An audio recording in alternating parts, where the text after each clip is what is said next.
Concert Crew Podcast, we back again. Yes, sir. Yeah. Today, the Miseducation of Lauryn Hill 25. See this excitement, baby? Let's go. Look at this shirt. Miss Hill. Oh, my goodness. Miss Hill. Concert Crew Podcast. But don't make it seem like you don't like Lauryn Hill. I don't know. I can't tell. We'll see. He's overly excited. Yeah, We'll see, man. Today we are celebrating the 25th anniversary of Lauryn Hill's debut and only solo studio album, released on August 25th, 1998. And you know, we got some friends and family along with us today. You know what I'm saying? We got my man G-Jones here, man. Good day, good people. Good day, good people. And we got my girl Nataki with us today. She family. And we got Sarah with us today. Hey y'all. Sarah. So we're gonna talk this Lauryn Hill 25th anniversary. But first, a simple question to start it out. Where was you at when the Miseducation came out? What was going on in your life? Ladies first. Ladies first. Oh man, I don't know.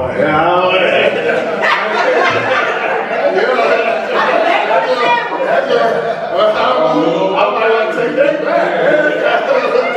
A little controversial. I started getting side-eyed, pop up. I was young, single mom. Yeah, young single mom. Yeah, so she touched a lot of chords on this album as a single mom. For sure. Beautiful Zion. That was the one. I cried on that. We gonna wait. And I didn't cry. What about you, Sarah? First of all, y'all trying to make me age myself. Let's talk about that. But Stop. I think that was where was I? I think the album really touched me because that was like first heartbreak. Like love, heartbreak, yeah, make you feel a little bit of. What was that? Middle school? No. High school? Mm-hmm. Okay. I ain't trying to catch your age. I was just asking. Yeah, that's fine. That's why I said middle school first. That's why I said middle school first. No, he's talking about high school. My first idea of, heartbreak and love, yeah. T-Dash, where was you at? So I was, so for me, I was in high school. I was probably, this album resonated with me because I had already followed her, like her career, right? So I knew since the Nappy Head crew and when they first, I was already listening to her. So I already kind of anticipated what this was about to be. Granted, just not what it was, but but it was great art at the time. So it was that's what it just caught. Well, I was on the hip hop wave, a strong like backdoor street ground level, but this was like the balance. This was like the balance. Hey, I'm just being real. 98. The street ground level of it. Yeah, 98. I'm a senior in high school. This was a crazy year. I was there. Yeah, this was a crazy year. So we had a lot of music that came out this year. A lot of great music. A lot of great music. So when this came, it kind of like flipped it. It kind of like changed the game up. You know what I'm saying? Like it made me soften up a little bit. You know what I'm saying? The play this more. What? Yeah, because I had to balance it up because that was Don Carter King and Nori. You know what I'm saying? I was coming with DMX, both X, Jay-Z. Yeah, you know what I'm saying? So this right here, man, this was like monumental, man. Like, but don't forget that we always waiting for this because that's the Fugees. You know what I'm saying? It was on the drive. You know what I'm saying? So we was waiting on this, and we just knew that it was something that was going to happen because we knew the Fugees wasn't going to last for her. She was a big star.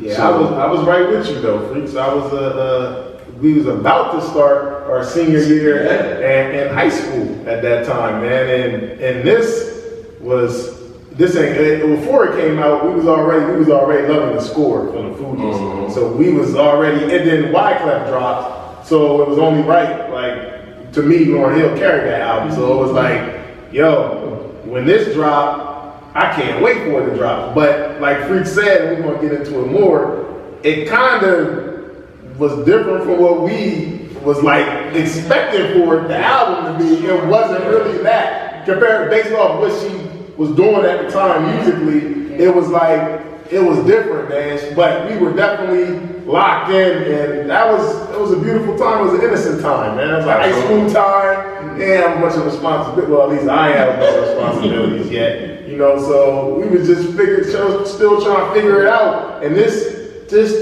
threw like a whole monkey wrench in the game. This was some other stuff. Like, wasn't nothing like this album. Something different. Yeah. Damn, 98, I was in what, second grade? What? I'm joking. I was in 8th grade, 98, 99. It was just like one of the albums that came out. It was like, obviously, there were the singles and stuff we heard on the radio and just tuned in. But just another album, huh? Just another album that came out. Damn. I mean, That's how he said it, dude. He did say it. He did say it. It's exactly how he said it. Give it to him. He did. I was so deep in the Wu-Tang, 98 was so deep in Yeah. Lauryn Hill. Right, he looked at it like it was Reba McEntire and then Lauryn Hill. I just went past both of them. So in 1998, now because this album crossed genres, we normally talk about just rap music at this moment, but this crossed both lanes. So in 1998, like what was the landscape of music? Like we always talk about rap, so we're gonna start. And like 98, who was popular R&B? Mary always was. Absolutely. Yeah, absolutely. So 98 was like slam in the middle of that neo soul breakout moment, right? So you already had Erykah Badu, Angie Stone. and Angie Stone. Angie Stone come out yet? Yes. And Angie Stone been around for a long time. She was out before J Records. She was already at Soul. Neo Soul in 98. Yeah. Neo Soul. I know Erykah Badu and D'Angelo was out. But you gotta remember, it wasn't prominent then. I'm thinking like It was there, but it wasn't prominent to the surface. Jill Scott didn't come out yet. No, absolutely. Jill Scott and music was 2000. Music ain't come out yet. Yeah. You just Anthony had Hamilton ain't come out yet. Mac Poetry ain't come out yet. So that was like, this was like the peak. This was like it the was like peak. right slam in the middle of it. Yeah. Because you also already had Maxwell. You had like Maxwell was out there. Yeah. Now the difference to me with Lauryn Hill is in how I listen to a lot of neo soul artists. They all, while they live in poetry, a lot of them, and they run up to the rap line, they can't rap. Like they don't cross that. She was like, I got bars too. So then she did a mixture of both on the album. Like she didn't exactly like any of the other neo soul artists who did. But really, to us, she had bars first because we heard her rap first. So we ain't know about this. I mean, other than like the Sister Act 2 stuff she did, she was really just rapping all the time until the score. But before that, she was rap. She rapped most of the time, but she still even rapped more. She rapped more on the score than she sung. She sung the hooks too. Well, but on the score, her breakout song realistically was the Roberta Flack cover. Killing me. Yeah. Like when that came out, it was like, oh wait, she's like that's when the word was like, oh, she's singing. Right, and then there was Sister Act. It was like, oh, okay, this is what we're doing. And we didn't know that's what we were really going to do. And then R&B wasn't like no pushover during this time. It was a great time for R&B. They forgot one big guy. You want to say it or not say it? We like Robert Kelly and this? That was the title of the album. It was. That was the double album. The double album was the R. We like Robert Kelly and this? in that era, in that time, it was R. Kelly, it was Usher, it was like Aaliyah was still Aaliyah was like it was a lot. Trust this the Brandy and Monica era too. Brandy and Monica was heavy. Yeah. Absolutely. Who else was out? That was a good time. Mariah Carey was out. Michael Jackson was bigger than I gave me pop vibes though. She was pop. She was very She was pop. She She had some fun. She had Some some. in there for collab. Yeah, she was big. I think she had range. Yeah, a lot of remixes. A lot of Yeah, remixes. remixes were more on our Your boy was out on Freaks. Yeah. Brian McKnight. Yeah, Brian McKnight was out. What you up to? 112. 112 was out. That was all of And Faith Evans. Toto was out. Yeah. Drew Hill was out. Drew Hill was fine. Jagged Yeah, that's not I was Jagged Edge out in 98. Because people were always putting them in this One of the slept albums, Kelly Price. That was a crazy album. Hold on. Destiny's Child was out in 98. Their first album. It was at the end of 98. They ain't know Beyonce was gonna be Beyonce yet when that They knew happened. Beyonce was gonna be up. No, they didn't think she was gonna be I don't think nobody seen that. They might have thought she was gonna go solo. You thought she was gonna be what she is now? I seen it. You can see Star all You knew she over. was gonna have a solo career, but you knew she was gonna be. We knew she was gonna be. Yeah, Paul, keep it going, I'm Paul. just saying. I'm just saying. You're talking. You did not think. Oh, stop it. You just she try to keep her beehive membership. You thought she was gonna be this? Absolutely. Carl, you can see Star written all No, over that girl. Star is different. This what she is now and Star is different. Like, every time you seen her. She was already a star. Everybody is big. It was big. It was big. She was the no focal matter point what. always. No matter what. Tony Hawk, you fighting that? Nah, I ain't fighting.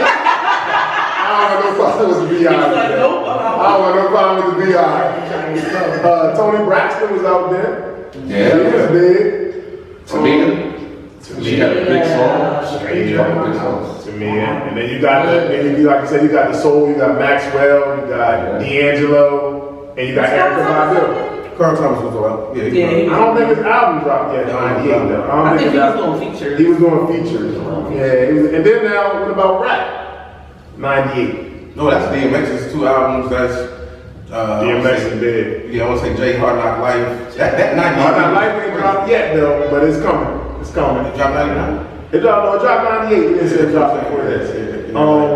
DMX, big year. Jay-Z, Absolutely. DMX murdered that year. Jay-Z, Big Pun. Oh, wow. Big Pun was big. That day was a I great. mean, That was I mean, New Big York. Pun was That was NY. double entendre from that movie. Who else rap? Nori came out in 98. Nas, he ain't dropped an album, but he was still, one of them guys. Missy Elliott was doing her thing in 98. And Lil' Kim and Foxy Brown Overall. was big. Was that Timberland's big time? Him and Magoo? He was around degrees. It was around 400 degrees. That ain't come out yet, but it was. I mean, they had albums. Yeah. Timberland and Magoo had albums at that around that time. I ain't gonna act like I was really, what was that, Love to Love You? Reach was bumping that heavy. Reach was bumping that heavy at the time. Your worst rappers did not have him like number 2. Come on, that's the people do. Yeah, man. Because he got the best bars in the hip hop. But Busta Rhymes is big too. And then, hold on. No Limit. No Limit. No limit. I was like, is that the song? Yes, No Limit. It was Rough Riders, No Limit, Cash And Money. then Cash Money came right That after was all in those. 98? Yeah. It's hard to believe what that was a Juvenile came out in 98. 98 was a crazy year. That was a really crazy year. Yeah. LOX. Yo, I forgot. Puff, Mace, the Locks. That, no, not yet. I don't know if Mace was still Cam came out in 98, but it wasn't no Diplomats. He wasn't even on Rockefeller. He was Confessions of the Fire. That was Horse and Carriage. Sony, right? Yeah. I think Mace was 97. No, Mace 97. Chinese Suits. No, we did play the same Because all that with the women did, like, that's what I'm like. A lot of No, Mace ain't going to We forgot Oh, he R&B was group. good. It was the man. Wasn't it I was big? out that time. Was big? I don't think they had no hit album after that. Boys the Man. They already had it. Boys and Men had 2 out. 2 was a hit. I don't know. There's no substitute. It was alright. 2 was alright. You know what was on 2? You said 2 was What alright. was that? What it runs dry? Yeah, two was better. Benji Lee. I always make that What's stuff. happening right now? You said 2 was good. I ain't even got the time for you today, man. So in 98, before this album came out, where would you say like Lauryn Hill was at in her career at the time, before the album dropped? Personally or You got some. I don't know wherever you want to go with it, but I don't know. I don't know her personal life. I'm just we had guessing. Instagram back. It was speculation. It was there. Yeah, I think she was really going through a tough time. I think based on this album, That was a self-discovery album. yeah, I think she told us a lot about what she actually was going through before this thing dropped. I think she was going through hell. That's because that album got feelings. All the feelings. Yes. Like all the feelings. Between the industry, what she was going, you know, in the industry. She was in a group that was, you know, going away. Family-wise, you know, couldn't really talk about being a mom. They was trying to tell her to have an abortion. So I think I think she was going through hell with this, for sure. And then trying to really find what kind of voice she wanted to be, because she gave us a lot of mixtures on here. Absolutely. So I think a lot was put into this. She gave everything on this. I think music-wise, I think before this album, we didn't know nobody thought that she was gonna lean in that R&B that heavy she did. Right? Yeah, like that wasn't, because she had so much hip hop in her that we was like, nobody saw that it was gonna come with right what it was. And at that time, while there was messaging in the music, because you already, like I said, you know, you had some neo soul artists, and to me, hip hop wise, you had like Tribe, and like you had like kind of those backpacker type of groups, right? Common, a lot of those type of lyricists. So you don't really know what we're about to get when it comes to her, but you definitely didn't anticipate that the knowledge was going to get packaged into this hybrid type of album. Well, I mean, I think she was setting herself apart because, you know, I think we can probably all agree that she shined on the Fugees, the score, right? Can we all say that? To me, she shined more than any of them. Yeah. If you remove Lauryn Hill off that album, to me, it's not the same. Stop it. Stop it. But I mean,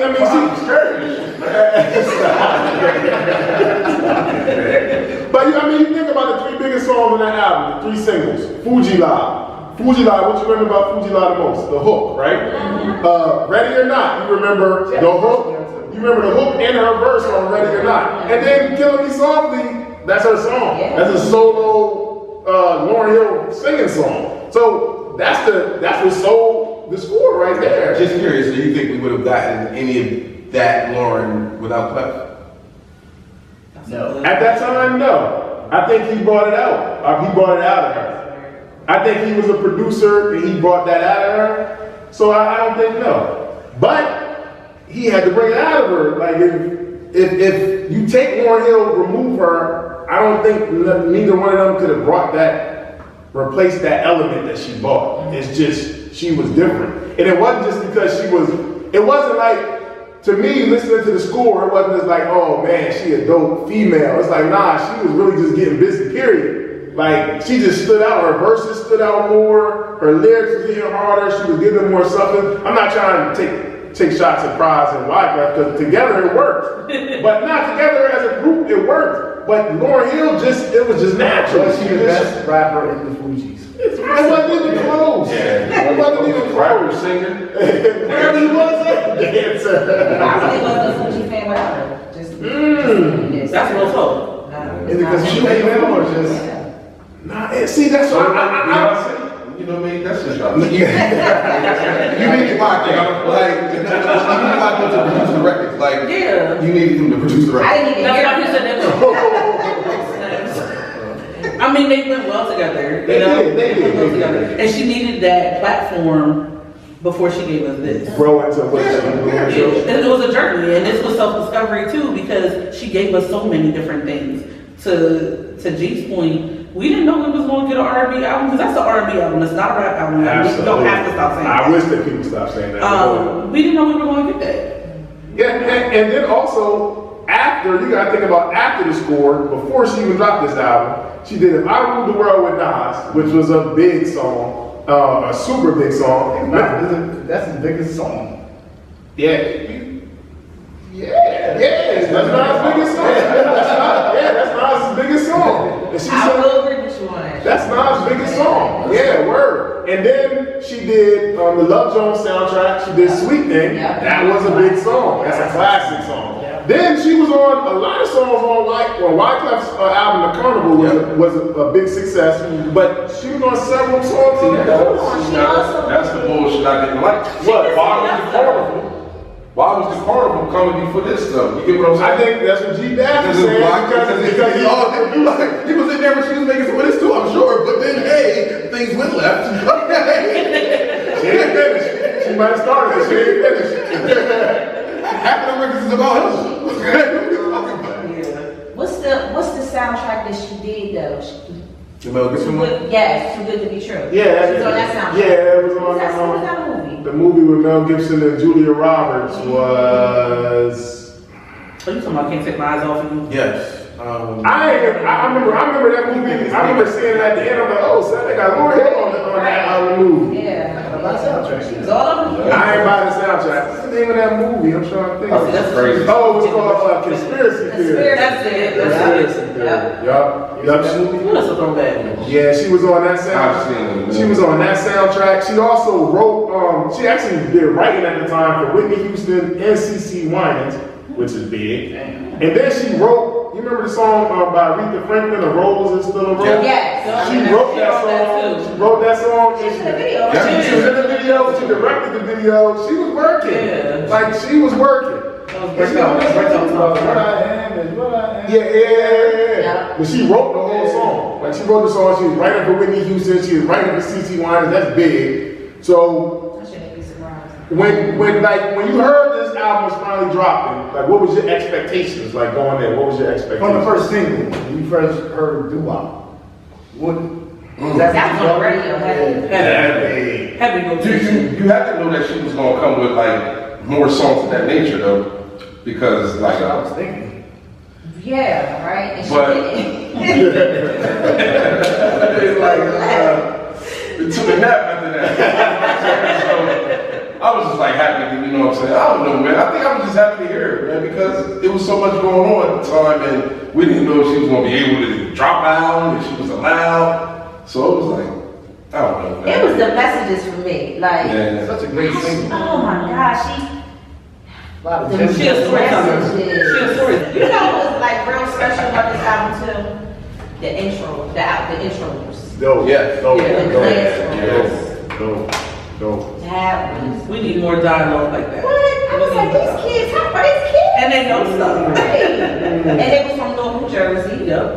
versus from. Yeah. So do you feel overall in general like there was anticipation for this album? You know, because the people wanted to hear it. I think people were anticipating the album, but again, I'm gonna say they didn't get what they expected. Like you said, you thought you was gonna get this. But people were checking like, yo, we want to hear this Lauryn Hill song. Absolutely, and I don't think people were disappointed No, it was either. refreshing. Yeah, I'll be honest with you, I don't think that it would have went the same way at all if it had been a hip hop album. absolutely. I agree. Like, the acclaim would have been the same. True.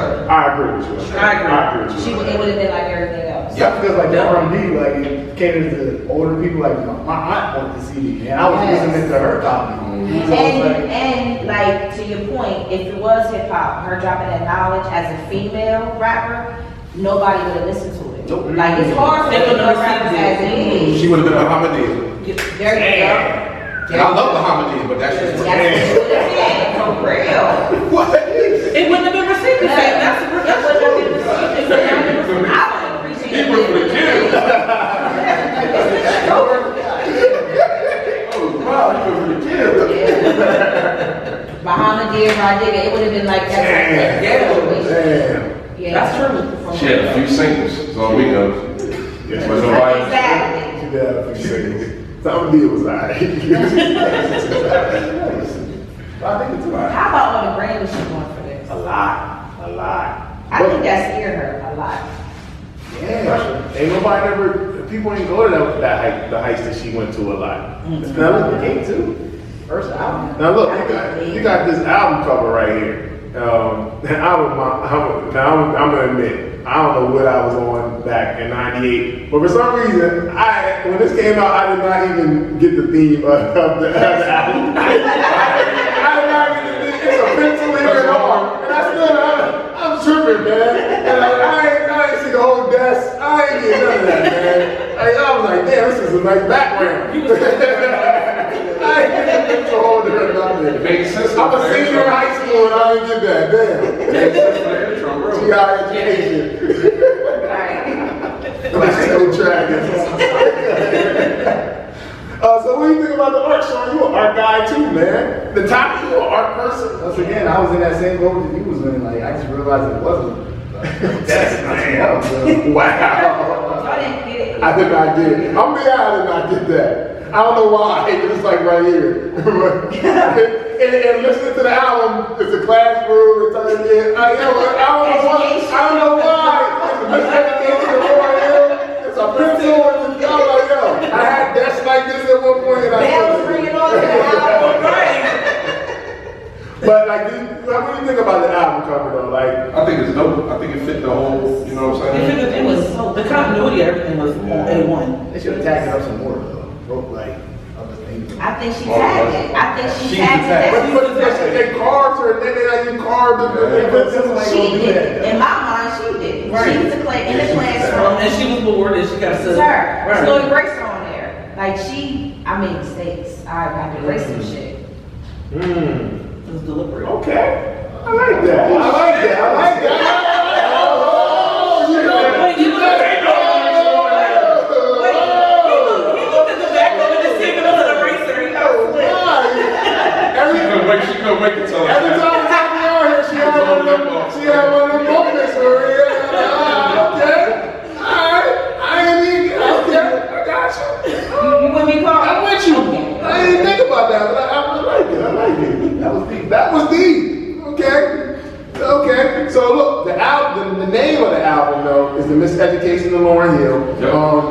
The title was inspired by the film, the autobiographical novel, The Education of Sonny Carson, and then Carter G. Woodson's book, The Miseducation of the Negro, Clark Atlanta University classic.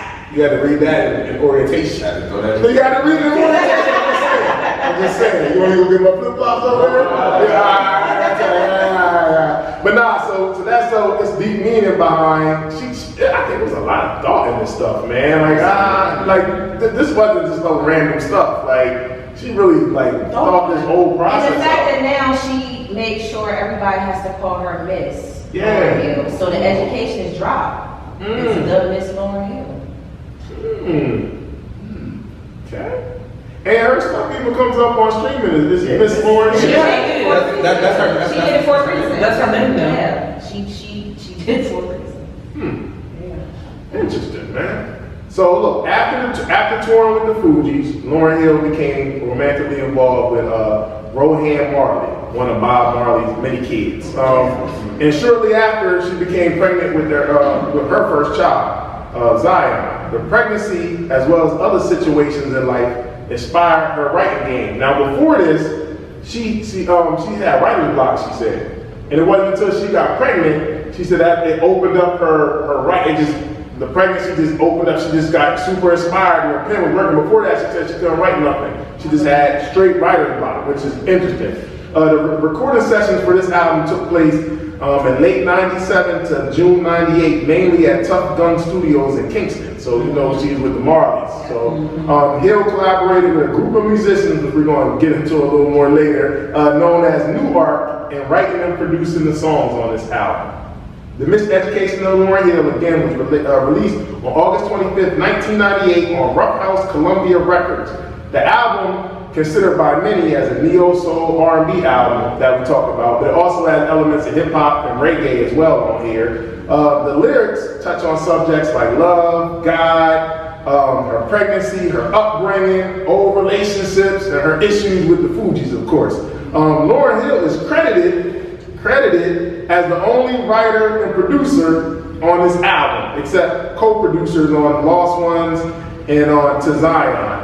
Other than that, other than the Kingston studio, she also spent some time at RPM, Chung Kung, Sony Music, The Hit Factory, Rights Tracks, and Perfect Pair Studios in New York. Now let's get started. The Miseducation of Lauryn Hill, Track 1 Intro. It's The classroom. When they Classroom. they're They're taking attendance. They get off, they say Lauryn Hill, they just keep on saying Lauryn Hill. What did that mean to you when you heard that? Just I heard it was like the audio was so low. I feel like it was recorded in the back of the class. Like she's not even there. I don't think she was there. She wasn't there. I took it as miseducation. She's Yup. not in class. Yup, me too. she's not in class. She Either ain't in school. Right. yeah, she's not in school. Either that or she just hear her name and she just ignoring the teacher. That's the only other way it could be. But I think she wasn't there. Well, She wasn't there, and I feel like she wasn't there because, in a sense, she's working on this. She was somewhere singing, following her journey. That's how I took it. Because most of the time when you're not in school, you're doing something. Yeah. And based on what she was currently doing, she was working on her stuff. Okay. That's interesting. Yeah, I think I took it more so like it's the miseducation. So she wasn't in school; she was out being miseducated. Like she was, you know what I mean? Just doing stuff she wasn't supposed to be doing. Absolutely. Doing all the happy stuff we talk about the rest of the hour.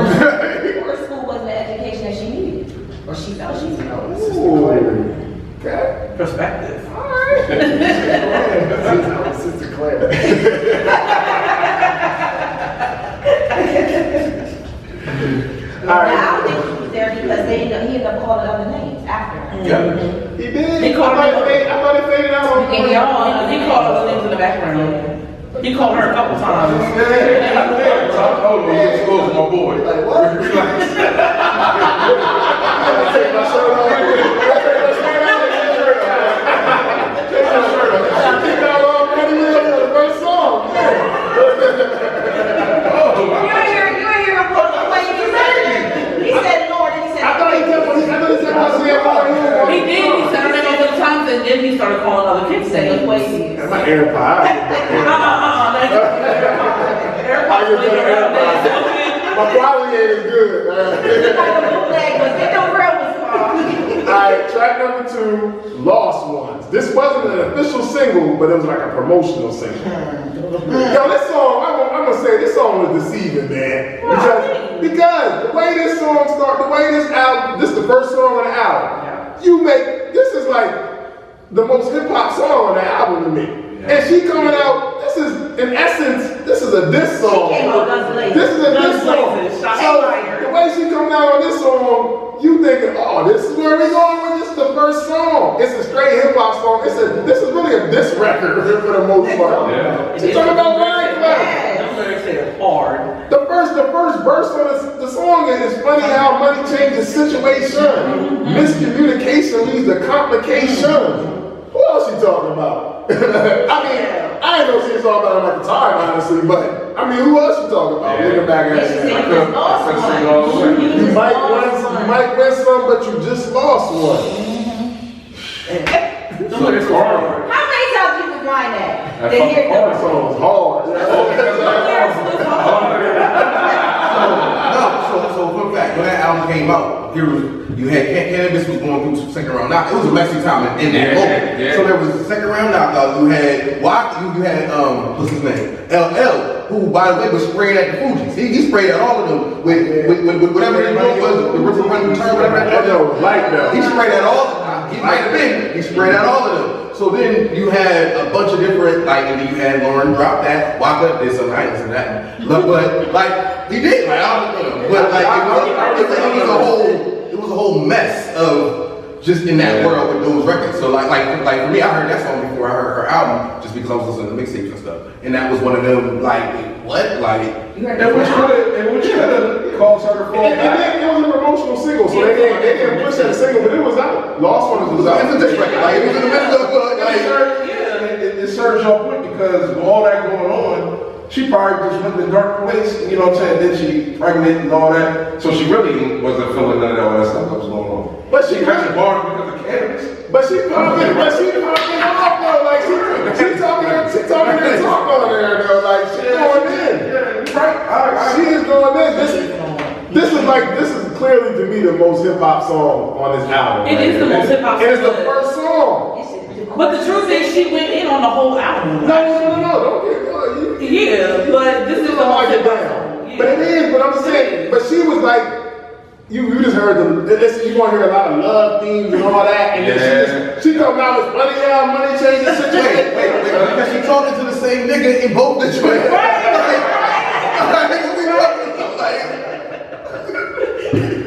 Then we go. First singing. Yeah. She like, don't forget. I'm still singing. I'm still do my singing. But you really love. Yes. You like that, Sean? You listen to that with the woo? Or you take it? Right, you take a break, Sean. Take a break. All right, then we got track number 3, X Factor, which is the second single. Followed it right Back to back Wyclef. Back to back Wyclef. Yeah. That was a nice follow-up. And Was they dating? Yeah. I mean, I didn't know it at the It time. was a mess. It was a whole It was a situation. mess. So Situationship. now for this one, when I first heard it, I'm thinking Wu-Tang. Can it be also simple? What are you saying about the Wu-Tang facts with this album? Oh, the Wu-Tang, the record label at first didn't want to give her they was concerned if she got full creative because she wasn't working with Wyclef enough. Oh, yeah. So they was like, should we give her full creative freedom? Hey, let's bring in the RZA, and you work with the RZA. He let him produce on the album, and Lauryn Hill was like, no, I want to do it all myself. So she declined. She said no, she don't want. So the label wanted her to bring in RZA to help produce the album. She's like, no, I don't want nobody. I got this. So that's a Wu fact. But X Factor is clearly about Wyclef, man. Clearly. And she got some great. Damn near all her songs, she got some great first liners, man. She is killing these first liners, man. She let us wait. They can all be so simple, but you rather make it hard. Loving you is like a battle, but we both end up with scars. What? In the videos. That video was crazy. Video was crazy. Art. Me over there. Yeah. Art about the videos. That video was crazy. Man, tell me who I have to be. They don't know anybody. Right. Some tips over there. Right. See, no one loves you more than me, and no one ever will. Ever will. She's killing it. She makes so much money. She from away. Nah, she definitely lost some kind of Yeah, way. she was a her feelings. Yeah, this was. That's a great song. That is a great It song. is, absolutely is. See, that was like a song cry. Yes. Yeah, Yeah, absolutely. Like she was down the wall, like, ugh. Straight up. Now that leads to track number 4, To Zion, featuring Carlos Santana. Carlos Santana just playing the guitar, that's a big deal. Yeah. What? That's But a she big could have had deal. wise with it. She could have. She could have wise She with could it. have wide. Nah, This she song- didn't get the master. This song, He deep gets as some fuck. line here tomorrow. Right. Word. That's That's what I'm saying. Man. That was a But right, wasn't that kind of thing? But right, with a little bit of that kind of thing too. Oh, you say Maria? Who? Right. Hold up. Let me drop X Factor. Let me get your idol on the next track. This song is deep right here, man. This song deep, man. Like she talking about deciding over her son or her career, but to put it in a song, it wasn't really getting that personal. And it was a lot of, it's a lot of, even women today that's in the industry. I think they're comfortable now with it, but you still hear blurbs of, even in the documentary, blurbs on how the industry tells you can't have a family. Right. You know, you can't have no kids, you won't be done. They did that to Rossi and Shantae. Yes, exactly. Yeah. So, and for her to say, she said that they told her to get an abortion. Yeah. Get rid of your child. And then on top of that, I think her son's name got popular after that. I They think did. everybody named her child's name Everybody after that. did. Yeah. She said, Look up to him. Yeah. She said, look at your career, they said. Lauryn, baby, use your head. But instead, I chose to use my heart. But you know what? I don't think it's just women in the industry. I think it's women in general because society teaches us that we want to be successful and we want to climb the ladder. You got to choose because you're not going to have time to work and you don't have time for a family too. That's not the truth. And I feel like she was a this was early on. We weren't talking about it so prominently like we are now. But that song is such a great example of how you really can have both. Mm-hmm. You just got to figure out how to make that happen. Yeah. Because I'm still positive. Mm-hmm. Yeah. And some people, it's some women that had babies and nobody even knew. No. It was no, they didn't even know they had a baby because they couldn't say nothing because they was like, Just bust out. Nobody knows she having these kids. She got 3 kids? It's three. Oh, I didn't know she had 3 kids. No, I know it's two. I don't even know where the third one came from. Oh, no, it's two. All right. Because they say hiding her child from the world, she's hiding the world from her child. There you go. I didn't really sad. That's great. Damn, please. Gotta go. I just wish I had a farm. Yeah, she don't I have had a a farm. farm. I just can't eat on the farm, but I guess. All right, that leaves track number 5. I just said that because she always said something. And then, Oh, you trying to clean it up, Yeah, man? I mean, she don't got no beehive. No, nah. She just always involved in something. If she did, she It's messed it always up. something. She You don't always hear it. messing it up. Yeah, and she pops up here with me. Stop, G. Stop, G. Get started. Crowd ain't messing up. That's it with you? All right, so we got track number 5, Doo Wop, That Thing. This is the first single we talked about. Classic song. This is one of the best videos, man, that I've seen, man. It's probably still to this day. Honoring, you know, I guess Diana Ross and them. Past and Yeah. present. Past and present, you know what I'm saying? The same video, that shit was It's funny because the video is like that, but it also got some very deep messages in it. So it's like a video that's kind of appealing to people, but I'm still giving you like heavy messages. Like the first verse she's going at the women, the second verse she's going at And the she's men. telling y'all, listen. Yeah, Like, like- you know what I'm saying? She got a lot of just these things. These lines are probably used still to this day, man. Like it just fitted that old R&B sound for the women, though. You know what I'm don't be saying? a hard rock when you really are a gem. Your respect is just the minimum. So, ladies, now, when this song dropped, you know, in '98, it was all about sex and stuff. Like, how was this, when you heard it, was you like inspired? Like, you know what, I am a queen. Hell yeah.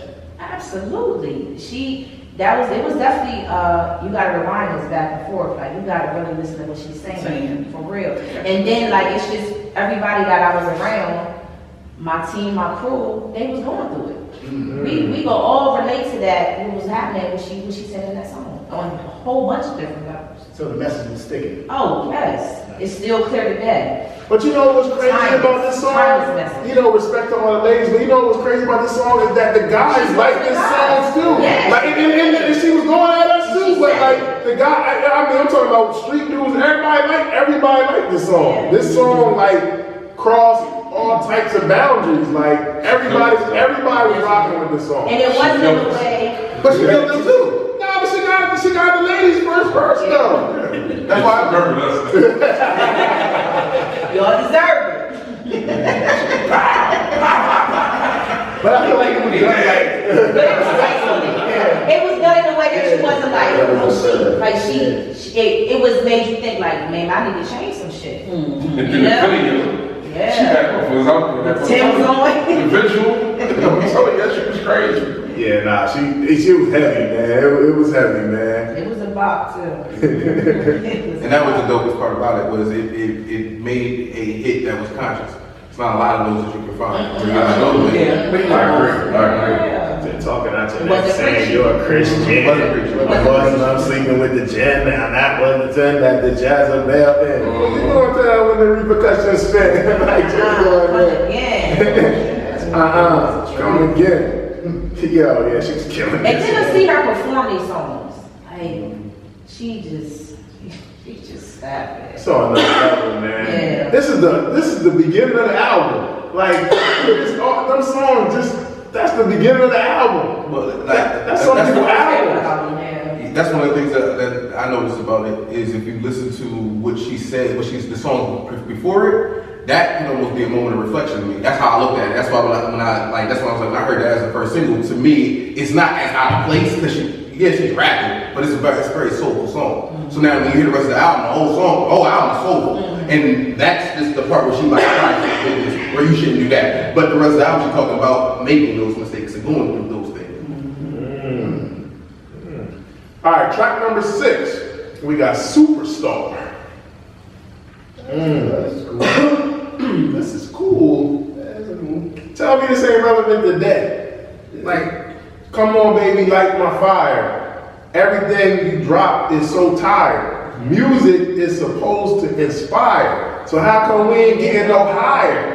I just didn't like the transition from doo-wop to this. Oh, That's what I'm saying. It goes into up-tempo. you think it should have went somewhere else there? Somewhere else. Yeah, I think I should have went a little later. It just threw the E-break on it. For me, I think Doo-Wop should have came earlier. Where? First? No, I think No. Zion and Carlos Santana, they could have slid a little further down, if you ask me. That's just me though. Zion would have survived anywhere. Yeah, I know. I'm just saying. That's a heavy song, so it is kind of. I think some other artists there because of content. So like the song, if you, like doo-wop that thing, she's literally saying, "Hey, y'all need to stop doing this over there. Y'all need to stop doing this." And artists, you, and she turns around and talks to artists, but it's all in the same space of, "Hey, we gotta be better." Yeah, I feel you. What you think, Sarah? I don't know. Think you should remember what it was? I ain't mad at it. I don't know that it would. I think it's far worse that. Because I'm running the album through my head, and where else would it have went? I'm looking to.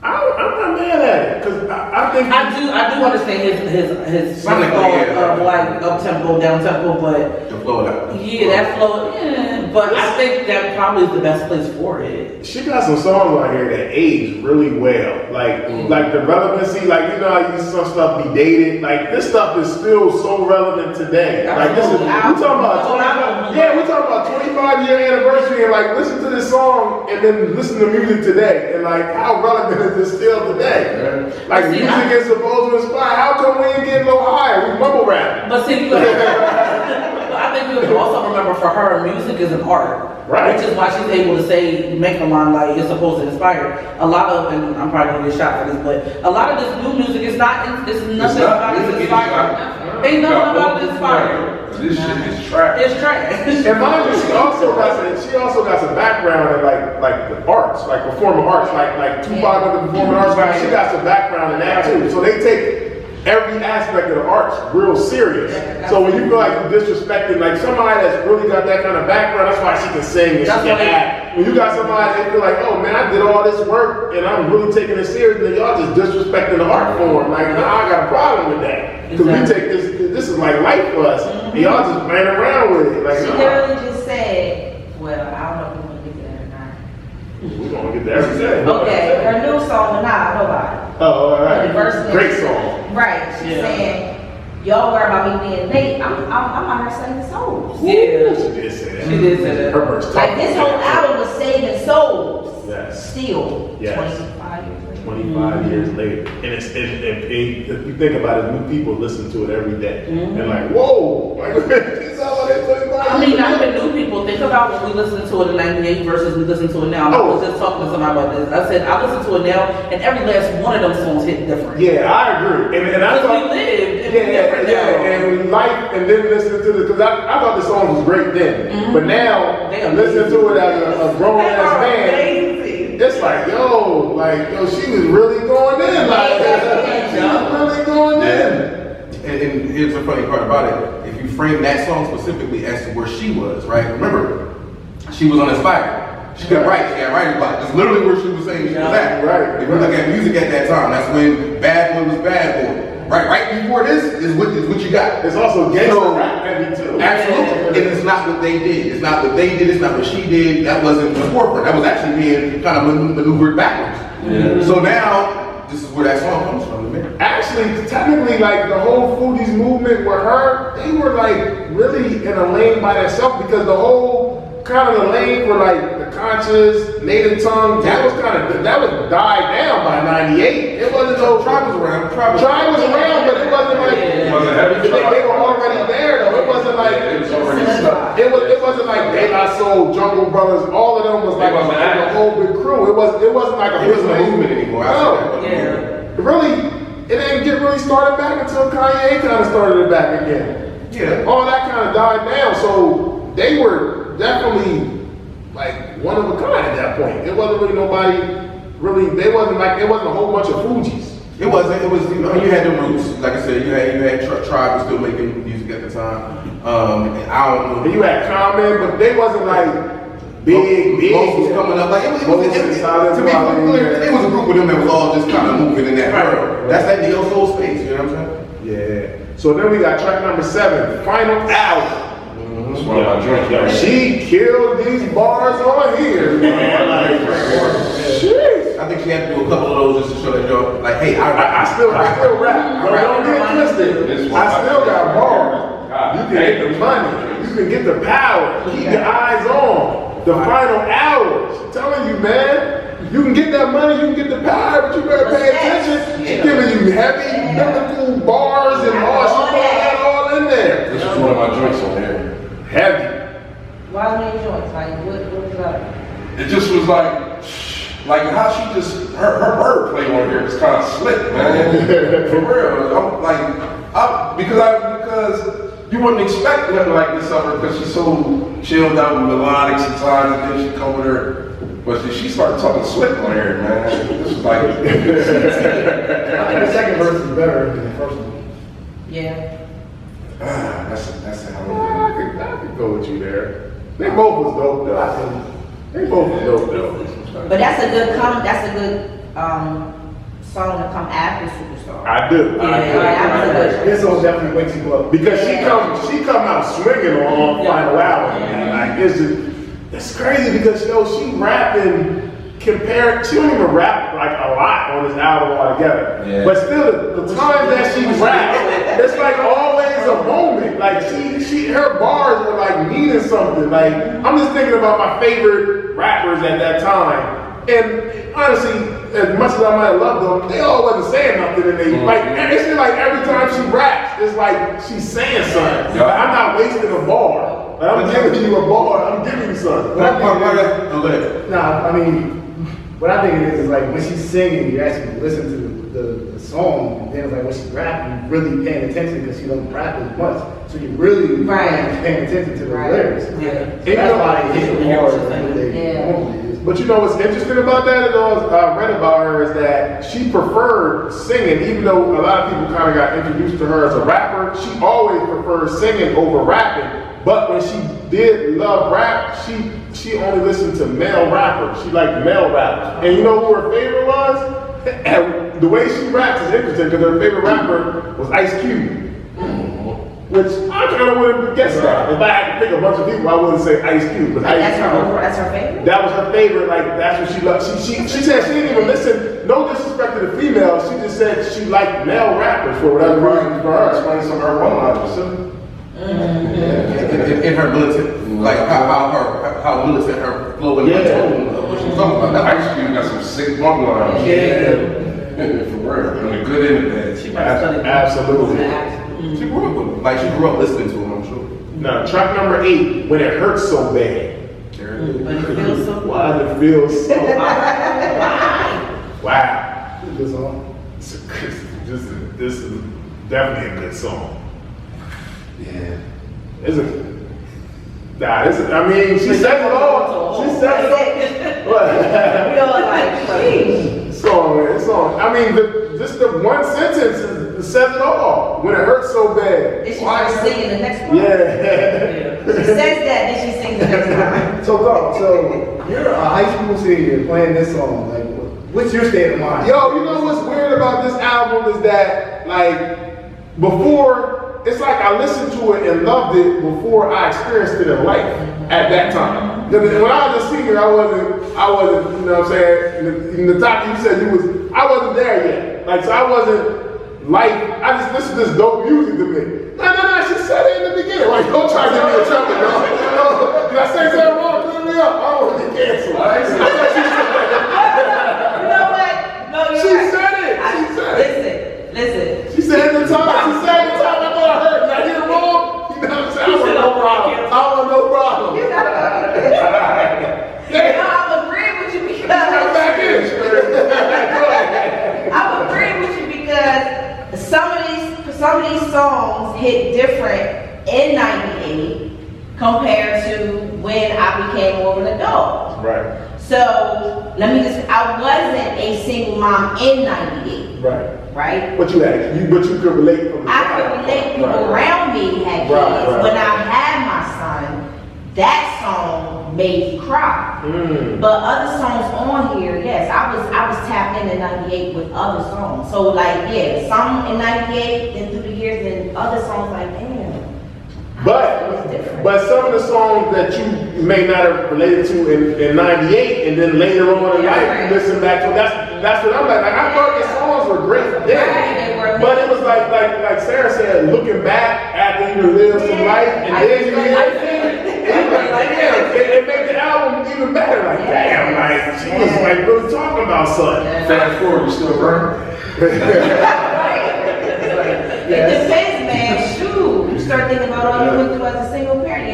Like, I know, like even though you know I'm a senior in high school, I can imagine maybe somebody 30 at the time listening to this album, and like the way that just when it hurt so bad listening to that, and you might have been through something. Like our parents. Like what? You know, I've even talked to people who don't necessarily equate these songs to like love. It's more like family functionality issues and things like that. So it doesn't necessarily have to be about love, because some of these songs in that time hit me a little different, but it wasn't about necessarily, not all of it was about love. It was just about stuff I was experiencing being young in life. Like issues with a parent, for example, or people dying and things like that. You just hear the lyrics a little bit different. Okay. So. All right, well, then we got track number 9, I Used to Love Him, featuring Mary J. Blige. Love this song. Great. I think she taps into a little of the hip hop soul Mary J. lane on this one, with the way the beat is. It seems like this song was just made for her and Mary J. though. Like, if she would have got anybody else, it wouldn't have sounded like that. And they got good chemistry. They did the beat, what's that, Be With You? What's the song they did together? It's a remix on our remix album. They did a song which was dope too, but they don't do it, they haven't did a lot together. But they got a great relationship outside of music. They got a great relationship. But the time that they do collaborate, it's always dope. It's like they got it. Huh? This one? This one? Lauryn Hill. You the whole album. That's what they say. Did you not hear me say this? I forgot. She produced every single song, man, and wrote it and everything. Ain't nobody else Lauryn Hill. It was just Lauryn Hill. Lauryn Hill by herself. Lauryn only. Nobody else there. Nah, this is a great song. They almost, to me, it's kind of hard for me kind of hearing who's who on this album. They sound similar. They sound very similar. Like they sound very similar on this album. That's how locked in they must be, because I don't think naturally they got the same kind of tone. But on here, you know, it's crazy. They're feeling all type of ways though. And if Lauryn Hill was going through it at the time with Mary J, you know, Mary J was going through it. That was just like the whole session. I know when she called her and said, "You got this," I know she was like, "I'm there." Right. And now all I see is KC and wiped up the chat. It's a big combo. Everybody had them on the wall. Target practice, right? Absolutely. All right, track number 10, Forgive Them Father. Now this is a shot at the Fugees. This is a shot at the Fugees. Forgive them Father, for they know not what they do. Yeah, she's going there. She went there, she brought Kingston in here. Yeah, she did. Yeah, she did. She brought Kingston in here. Song 5. I don't know who that woman is in the background, but she killed it. Song 5. Yeah. Like, whole song, man. Wow, she kicking some knowledge. She never put his name in the credits. She trying to get credit. That woman killed She it. trying to get no credit to time. I say Lauryn Hill. Right. Look, producer, composer, lyricist, Lauryn Hill. That was not Lauryn. Ain't nobody even talked about that. That was Lauryn Hill. That was Lauryn Hill. Not making believe that was Lauryn. That's Miss Lauryn Hill, by the way. That's what she did. Yeah, she did her own. Logos Lauryn Hill. Ain't nobody do nothing on this. Lauryn Hill. That was She was the engineer too. I don't know if you knew it. She never mixed and mastered the album herself. That was absolutely crazy. Nah, Forgive Them Father. That's another one, man. That song is crazy. Track number 11. Every ghetto, every city. In suburban place I've been. Make me recall my days in the New Jerusalem. I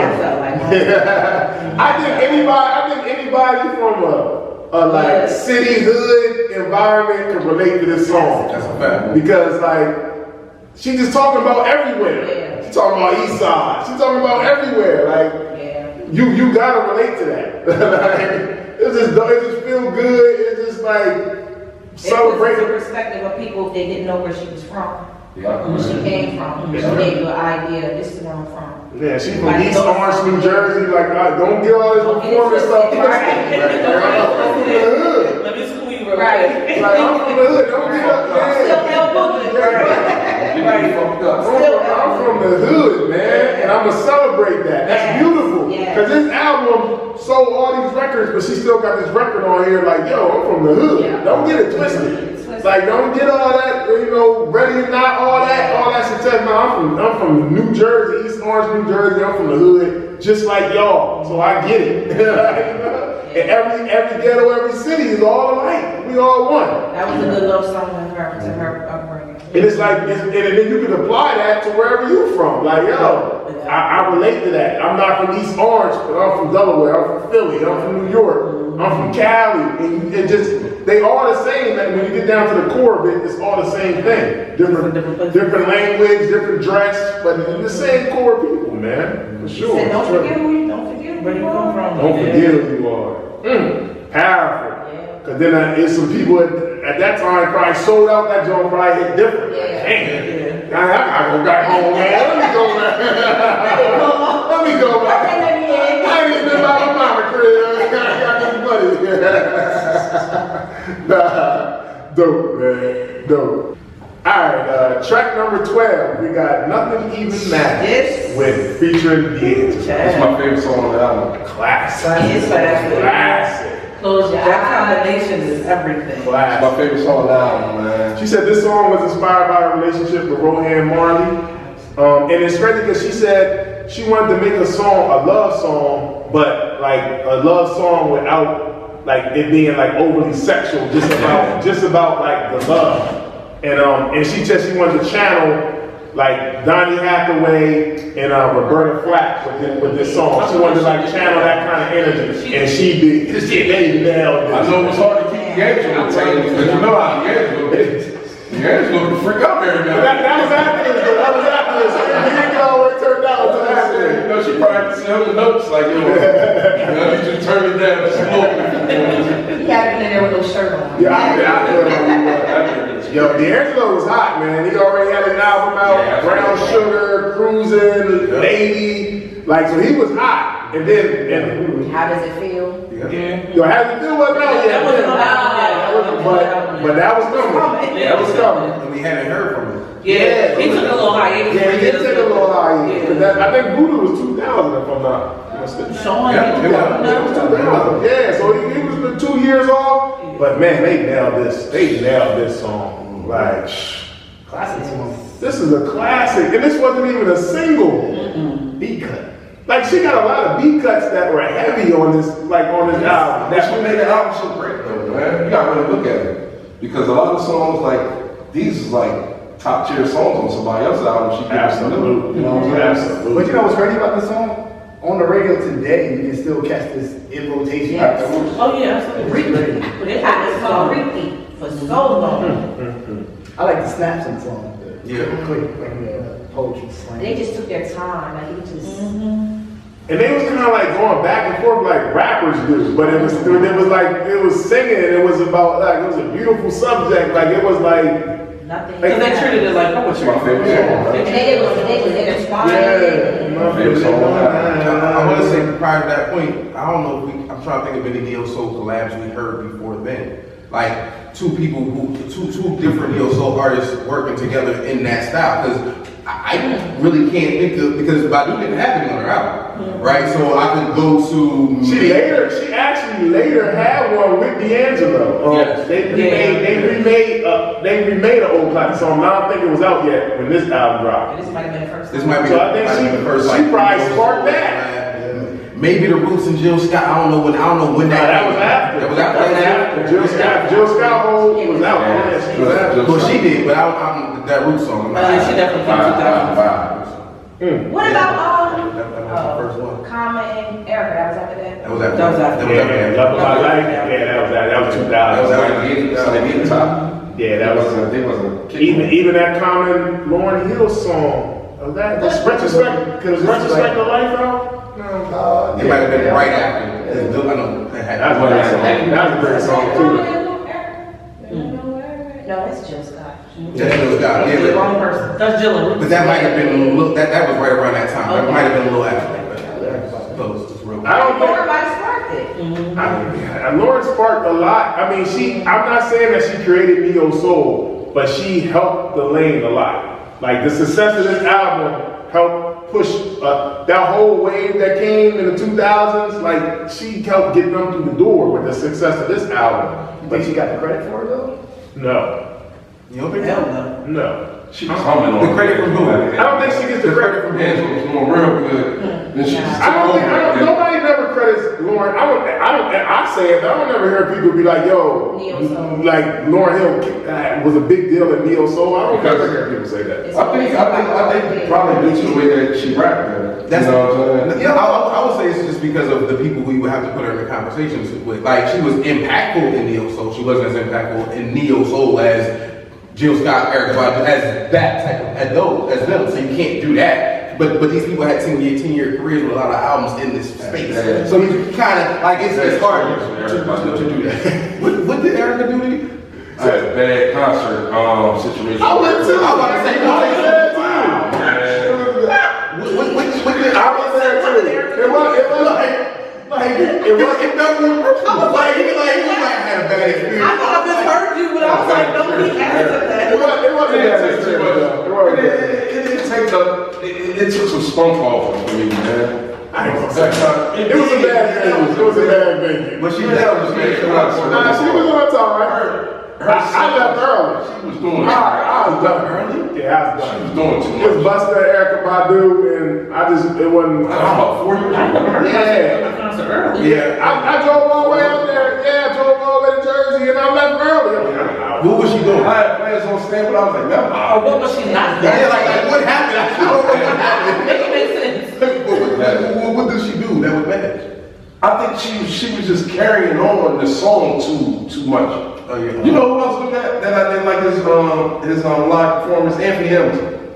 Oh, yeah, he carried on. But that's what I'm saying. But some people, you just gotta sing the song. When you start going into different harmonies on the same beat, and you making your freestyle on the beat, you taking time for you going to another song. And I'm like, and that's what she was doing. She was drawing that shit out, man. And the venue was She wanted to go to each bar like Prince and play their day. She was doing that. That was the out here. It was just her. It was just her. It was her and Busta Rhymes. Her, Busta Rhymes. I seen her at It was her Busta Rhymes and somebody. I know it was Busta Rhymes and somebody else. I left her early. You might kind of just gotta like it. Though. She was the That's all- closer. That's all she wants her baby. She was- Like, she's a healing type of artist. How does she feel about No issue, but it was a lot of people at Essence Fest, so I think time is just playing a role, but she was good. 30 minutes to go. Yeah, I left her early that day. But you know what's crazy about Lauryn Hill? When you say neo soul, I don't even think of her. Exactly. Not even cross. But what is this album? Like people, I'm Can you put it in a category? sick, but I'm sick of people like I don't never say like I see hip hop lists and this album be on people's It hip hop does. lists, and I don't consider this That a is hip not hop a album hip-hop at album. all. I don't consider this is not a rap album. It's like a hybrid. Yeah, it's not. It's not. But Hybrid is a good, that's a good. if I'm going with a genre first, I'm not going with hip hop Me first. neither. When I think about this album. The reason why I say neo soul is because a lot of neo soul music has hip hop influence. All of them actually do. All of them have that hip hop influence in the sound of it, as well. And then they all go with like when you hear her, it's all soulful music. Where her pen is she's pouring out through the songs, right? These are handcrafted, which is what you expect out of a neo soul artist. Like this is just kind of that sound. So she got neo soul feel, but she got R&B sound. She got everything. Sean said hybrid, I'm going with that, it's a hybrid. I don't know. A hybrid of what? What does that mean though? What's a pure R&B song on this album? Is it hip hop? Right, so I'm like, that's why it's only can be in neo soul. She don't have no like end of the road, like she don't have no voice to be R&B type records. That she don't do that R&B. She do soul R&B. This gotta be more soul. If you're not gonna call it neo soul, then it's just straight soul. But it's R&B more. soul.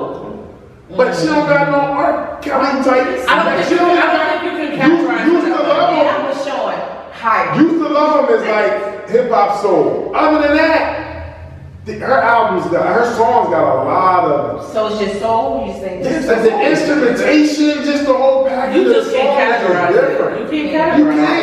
can't. You can't, but it's not hip hop to There's me. so much influence in that album. I'm not saying like Lauryn Hill, DMX, Jay-Z. It just don't fit. No, but see, Big if fun. you say Lauryn Hill, Jill Scott, Erykah Badu, the album It fits more like than that's that. why like, I would listen to this with Baduism. Listen Baduism to me, they kind of I agree. If I'm doing a playlist of like albums, that she fits more with them than she do a rap album. Yeah, absolutely. Absolutely. Absolutely. She fits more with Erykah Badu, Jill Scott, Then Mary J. She's in her own lane. Maxwell, I mean, that's D'Angelo. what She I'm fits more with them. Sean said it best. She is in her own. She don't way. even fit with Mary J. Blige to me like that. What does that even mean? You put multiple things together. You just make it, y'all make it up stuff. I think Mary J loves the lane that She's a hybrid, she's a lightweight. She's made by She should have together. That's not a thing. Totally not I mean, You're making a fruit man. Mary J has her form of soul, but I just feel like Lauryn Hill is a little. This is different, man. I'm not trying to take a shot at Mary J. It's just different. She got a different lane. She got different She is depth. in her own It's a depth. It's about the depth of the emotion. So But Mary, Erica, and Jill Scott, they not throwing rap in there. They not throwing no rap in there. So like, she's throwing that in there too. yeah, Erykah, but that Erykah Badu again. Erykah Badu again. I mean, that's the But difference. yeah, but she, She'll get Andre 3000, she'll look at him and she got him. but she went to the one with Come on, what? And then she do that. She look at you, she got him. She got Her you. whole life changed her whole life. Start throwing on turbans, start throwing football pads on like yo, she get you. Yeah. She got you. You know. But they have it. they wear yarn. Yes. They respect her. They all respect her now. Start playing the flute. Oh, she got something on you, man. All right, but track number 13, Everything is Everything, the third single. Yeah. Now, that song might be the only one on the album that sounds like it. Sounds like what? Not like that song. Like it's an up-tempo beat. It's, for lack of a better way to word it, that album's version of a party record. This was a good album. I mean, good video too. Like, It was on the album. like if you listen And to that's what I'm saying. Like there's no it's not there's no clear box on this album outside of do out that thing like that. Like that's what this is. This is. Can I be honest? I didn't all the way like this song. As a single, I thought she had a lot of other songs that I would have picked over this song to be a single. This one to side like I came in. Right down here to close it up. She could have had the D'Angelo song. She could have had the Mary J. Blige song. Was this a blip? No, it wasn't a blip because I know because I understand the song. It just wasn't my. And I'm not saying I don't like the song. It's just out of a bunch of other songs, this isn't. I would have took a bunch of songs over this song. Okay, so let me ask you this question. When you look at that album, because what you're saying makes sense when you look at the album now. But again, based on what A&Rs was trying to do and how they was trying to move music then, like that's why I say it's a party record. There's no, we're supposed to send it to the DJs to play at the club. But listen to the message. Is it a party record? That don't matter. That literally does not matter when they're sending songs. You know that literally does not matter when they're sending songs out to pick the single. Like, I don't get party vibes. I don't get party vibes from this. Right. She was running up. Yeah. Stop. The whole video, she's on a record. This is on the turntables. Yeah. It was very different. That was a good video. But again, okay, cool. What's a more party song on that album for her? Just doo-wop. Doo-wop pretty much. It's like So like that, what other song sounds like that song? Like everything's You everything. saying that because they said what other single? Why was that a single? Is that what I'm saying? Yes, that's exactly what I'm saying. This is why it was. He's explaining that's why it probably was a single because it was the closest other thing on there To put out like that. that. They know how to work. They had a vibe. Neo Soul, we still trying to figure that out. So that Maxwell They had an single, up-tempo I mean, that vibe. D'Angelo single was like, how do we work this? I do actually understand that. But what I will say is that this is one of them songs to me personally, for sure, that as I got older, I understood it more. Because just taking it back then, I'm like, I I like a lot of other songs They better. could've escaped. But then I'm listening to Yeah. like everything is everything now as a grown ass man. Like everything is everything. Like yeah, that makes sense. But it is what it is. Some stuff in life is gonna happen. It is what it is. What's meant to be will be. After winter must come spring. You know, change it comes eventually. Yeah. Oh, In concept, as a grown man, that is different. Yeah. Oh, okay. And content wise, if you think about it, it's actually almost the opposite of doo-wop ethic, right? So if the first one says, hey, be this way or don't do that, hey, watch yourself, then the second one listen, but it is what it is. You'll be alright. Be alright. It was Just a skirt up. Be alright, huh? I mean, And no, her rap is dope. Her rap is, she kills the rap. And she killed that rap on this song at the end. Yeah. actually, you know what? For a single, I feel like it'll work because this is what you're getting on the album. You're getting R&B and rapping, so it's like Yep. when you go to the store, you're like, I think this album's gonna sound like this song, which I think works. Alright, track number 14, The Miseducation of Lauryn Hill. This is a deep song right here. Yeah, it is. This is a deep. She bearing this song on this joint, man. She talking about like people want her to be like a certain way, but like she's going to do things. I'm gonna do things my way. Like it is the instrumentation, like it's the organs on this beat, like the piano. Like this is a beautiful song, man. Yeah, that song even sounds a little grainy at parts. And I think they're doing that purposely. It's like an old. Yeah. It almost the video. Let's talk about. That's what attracted me to it. I was It like, kind of that sounds reminds me of like it reminds me like a raw record like the Who used to record. Like it's just the grain. You hear like the and you hear like every little thing. It seems like you're out. Yeah, but I think she purposely. I think it was deliberate because, like you said, you started with she bearing her soul, and when you trying to be raw and real, you don't want all the flowers and the pretty things. I could've So said that she, at the end. yeah, she tried to make it pretty and trying to It's make like it she raw. stripped that down. Now, if you remember the real album, which I have right here, track number 14 is it. This is it. So you remember, if you see now, y'all don't get the same luxury on listening on streaming now. This is just gonna go to the next song. But when you first had the album, track number 14 is the last song on here, and then it just goes dead air for a long time, and then. It's two hidden tracks after now. If you go to streaming now, it's just gonna say 15, 16. But what on the CD, this is all on track 14. So you gotta actually hit fast forward. It's just gonna be dead air. I used to hate this. And then I did too. But I used to wait though. And then so 14 is really 3 songs. So this is like This man, like, Big man. this man got a flashback. Yeah, I got a flashback. So that used to make me start like, man, fuck that shit. I ain't doing that. You know what I'm saying? So on streaming, it's a track number 15. But and originally, these are just hidden tracks. Yeah. So the next track is "Can't Take My Eyes Off of You." I love you, baby. I love this song. That's on the sound.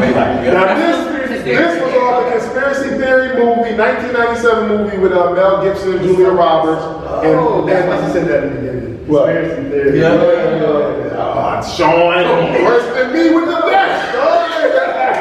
Sean said that 20 hours ago. Right. That whole conversation about it. But the great thing about it is they didn't release this song as a single for the movie. It was just so successful. They was like, "Yo, we gotta put this on the album." Yeah. That's how much she was moving. Like she like her song was moving without her even doing nothing. When no credits were in, it's like, oh, that's Lauryn. And I'm like, "Yo, that song dope." And this is a remake. Like they made this song in like the 60s. So this is like this is like a song that got remade a bunch of times. So she just put her twist to it and she knocked it out the box again. This kind of reminds me of like Killing Me Softly, which was another remake. She makes a remake and it's crazy because you know who made Killing Me Softly before Lauryn Hill? And I like Lauryn Hill's version better. And Roberta Flack. Also Luther Vandross. And Luther Vandross from Killing Covers. But I still like Lauryn Hill's version better than Luther Vandross' version I heard. Word, I said it though. I'm on record. I think I'm on record. And I like and like Luther, he's like known for like murder and cover songs. But I like Lauryn Hill's version better. I think Conspiracy Theory, I think they put both the songs in there, the old one and the new one. Yeah, you said that in the original time when you did this. You said that again. I can't remember because I ain't seen that movie. Wow. I can't remember nothing about it. Only thing I remember about it, looking back now, is this song. I can't remember it. I gotta watch it. It's been a while. It was conspiracies and theories. Bam! And then that goes to the second, after this song, it goes to the second hidden track. This is Tell. Oh, man. That's Tell everything. This song had me done. I love that song. This song is crazy. I love that song. This song is. This also, I feel like she was crying when she was singing this song, man. That's how deep I feel this song was. What's the song about to those who don't know? Tell. Oh, I'm sorry, I started singing.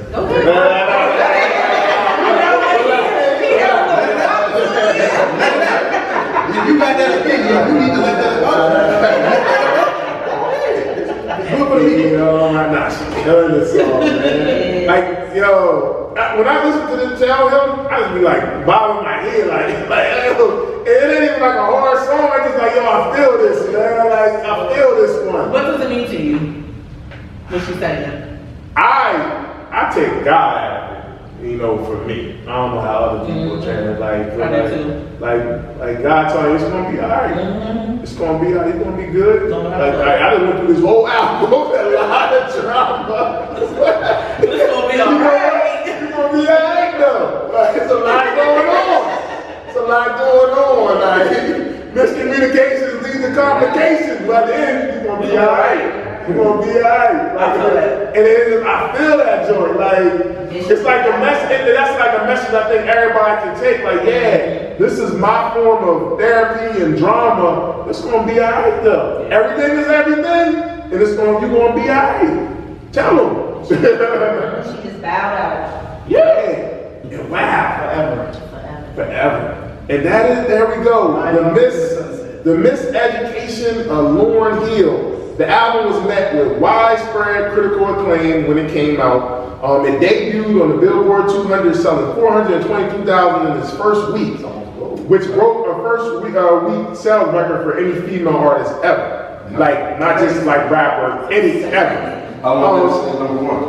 I don't know. That's a great question. But it went on to be certified diamond in sales. That means 10 million copies in the U.S. Worldwide, it is sold close to 30 million, around like 30 million worldwide. It's a lot of units for this personal of the album.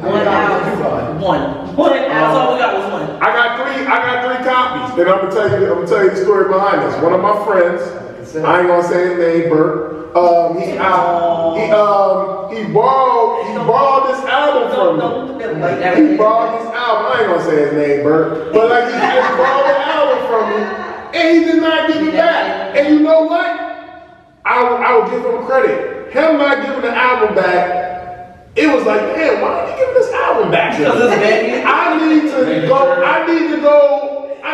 like listen to this a little hard. No, I liked it, but I'm like, damn, he's really fighting me to get my answer. I asked him back several times. He stopped answering my phone call. Dude, disrespect. I walked over his crib. I walked over his house and yo, give me my album back. He said, what album?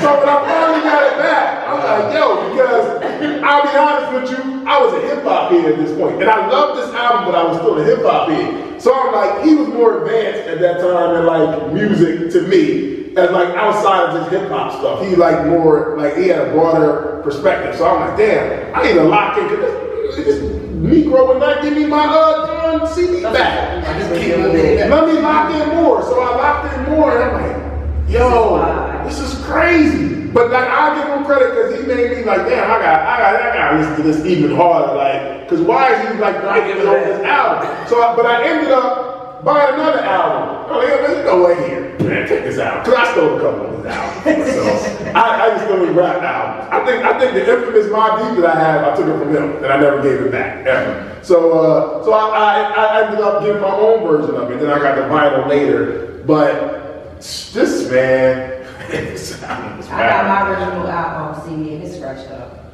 Mine is scratched too. I played it so much. You still got it though? Why you holding on to it? I'm not gonna get Because they look like that. But this is still the original. I still bought this around the time because I remember because it still says I think Lauryn mine Hill still of got the Fugees. wall sticker. It says Lauryn Hill and the Fugees. I'm still got the wall sticker. I'm trying to remember like where I actually bought it from. I can't remember which store I got this She from. said the wall. Mine's still got my wall sticker on it. I might have got it from the wall in the mall. Mine's gone, I know it is. I think it was a big impact because he won album of the year for the Grammys, and that was that winning that takes your album to the masses, like seriously. Yeah. Oh yeah. She got nominated for 10 Grammys and won. She won 5 of them. Out of 10 nominations, she got 5, which is big for her album. She got a picture with all the Grammys in her hand. I think that's what caused her like go away for so long. But she got so big, man. Like she got huge. I almost feel like the impact created for her a level of anxiety and responsibility. Like, you know how we always keep saying, Yeah. oh, we just need one more album. Like, can you imagine being that big and then having to try and do that or do something better again? Yeah. That's enough to make somebody run. I'm not saying she did because of that, but it definitely could have been a thing.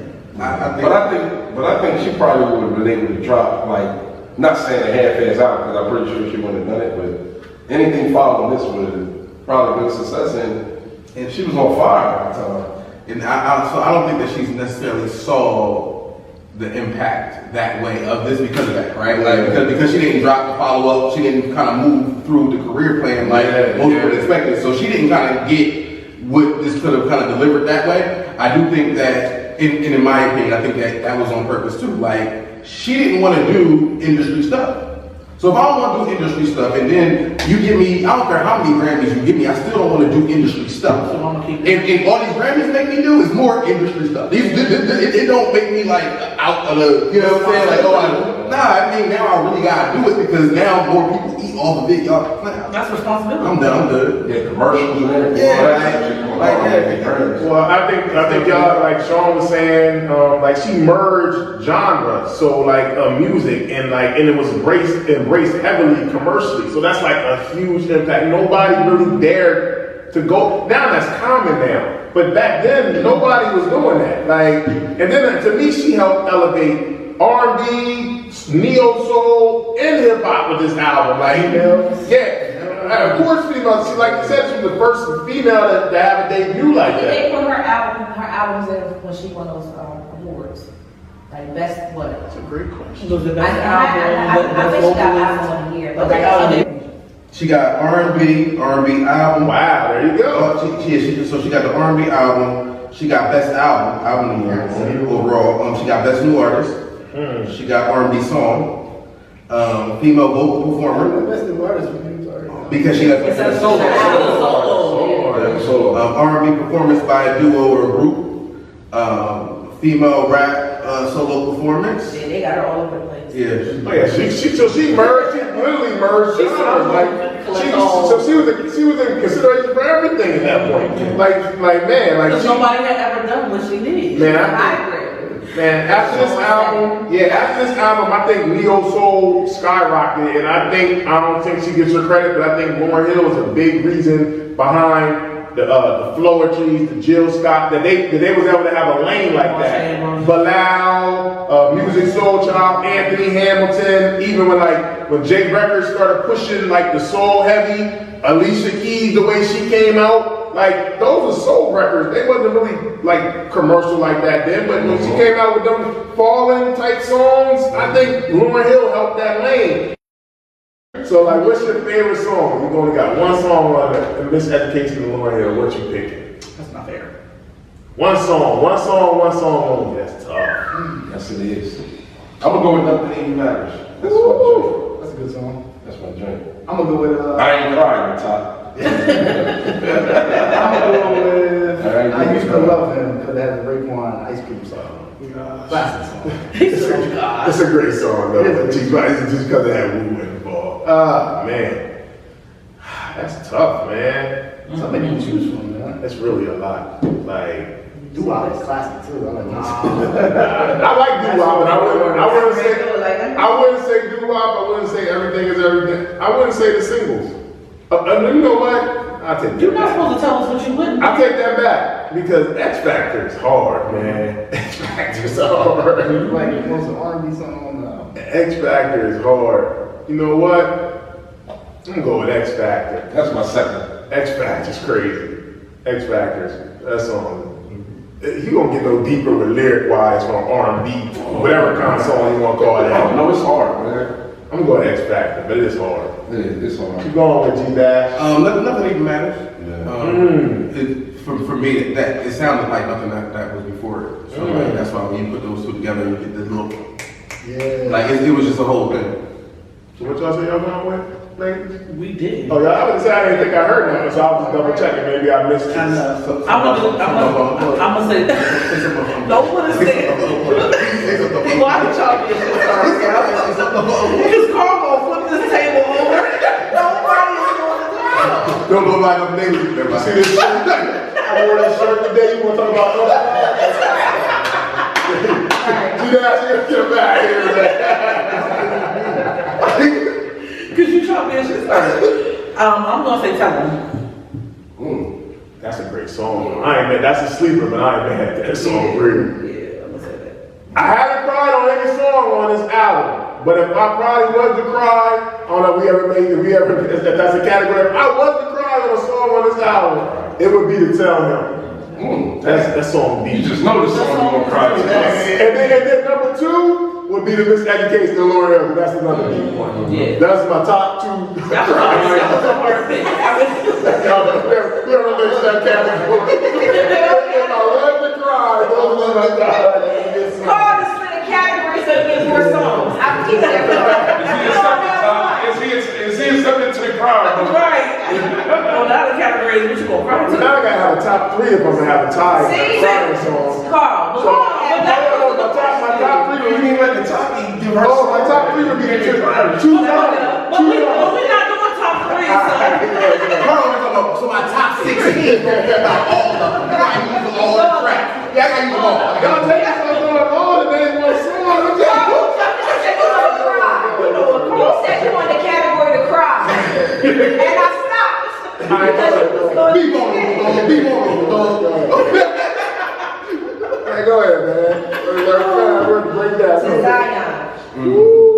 That song fire. They ain't making songs I cry on, and that's the one. That's You hear the cry, get you. You gotta come to These my top 3. These 2 I'm gonna cry to. This one I'm gonna cry to. No, but see, you see how far a black man got to be vulnerable? Look at that. We got whole sections. Just to let it go. Wow, so Carl cry category. Carl crying. Hey man, let's start a thing. This one I'm good with it. Put it on a shirt. Yeah. Now, with this album, there's been a big discrepancy over the years, even legal stuff that went on. That the musicians called Newark. Lauryn Hill is credited with pretty much, except for co-producers, but it's not Newark for To Zion and I forget the other song, The Lost Ones, another co-producer, but it's not Newark. But Newark was there during the whole process, the musicians, and they said that they helped write and produce a lot of this album. It wasn't just Lauryn Hill how she's credited. So this went to court. They ended up settling for $5 million, but they still didn't get credit on the album. So it could have been changed. They would have went that, but they go the settlement for $5 million. Lauryn Hill is still credited as the sole producer, and So she paid them to get out the way. Lauryn Hill released a statement, and she doubled down and said nobody wrote. She said I wrote every song on this album. Huh? Why she pay $5 million? Out the way. Well, the record label did that. The record label did that. They sued everybody. It was up. So do you think Lauryn Hill, do you think other people wrote this album with her? You think other people produced it? That Jamaican woman was definitely on this album.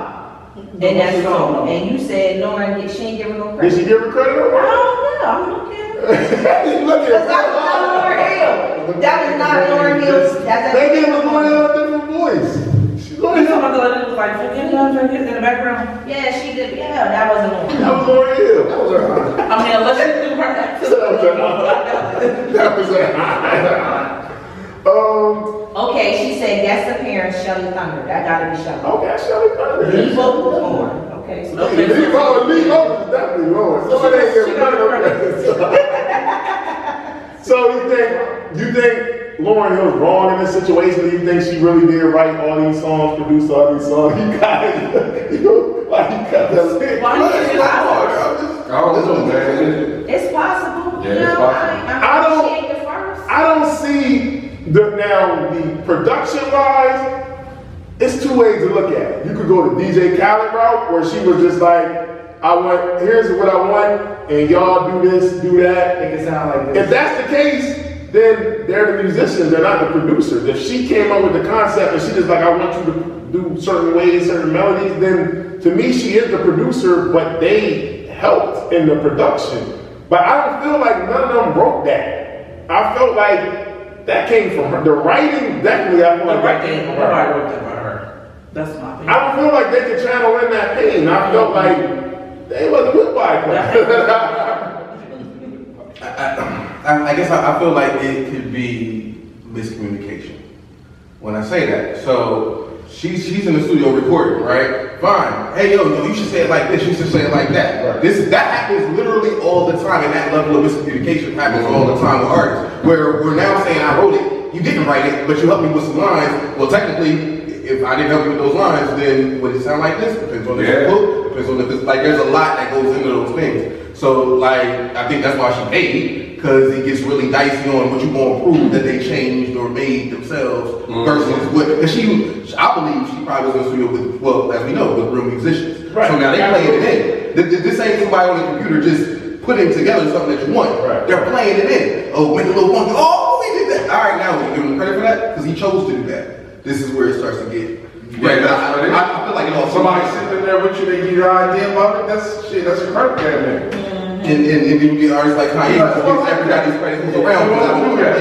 That's how it is. So they should have got producing credits, but I don't think they wrote it. Now producing credits, That's different. That's different. I don't think they wrote it though. I don't think they wrote it. I mean, quite frankly, I don't. That goes to the same problem of her singing in the studio. Yo, it'd be better if you said this line instead of that line. Or you took out this word. Like this is where it gets really, really messy in those circumstances. I feel you. But you said somebody like Kanye does give everybody. Kanye He gives credit away for all it. of If you give him one line, he's gonna give you a If you in the studio and you be like, yo, that doing not. All right, here, what you publishing information? Yeah. Like he feels like you helped this. I seen him say like, yo man, your sneaks is blue. Oh yeah, I like that idea. I'm gonna put that in the song. He'll give you a right. Yeah, if he feels like you helped him inspire the song, he's just gonna give you the money. Him. What? But then I look at it like this: if this album was that successful, would they have sued her? If this album was a flop, would they have sued her? Nope. No, he ain't gonna sue for But nothing. this is 10 million records, Yeah, he ain't gonna sue for nothing.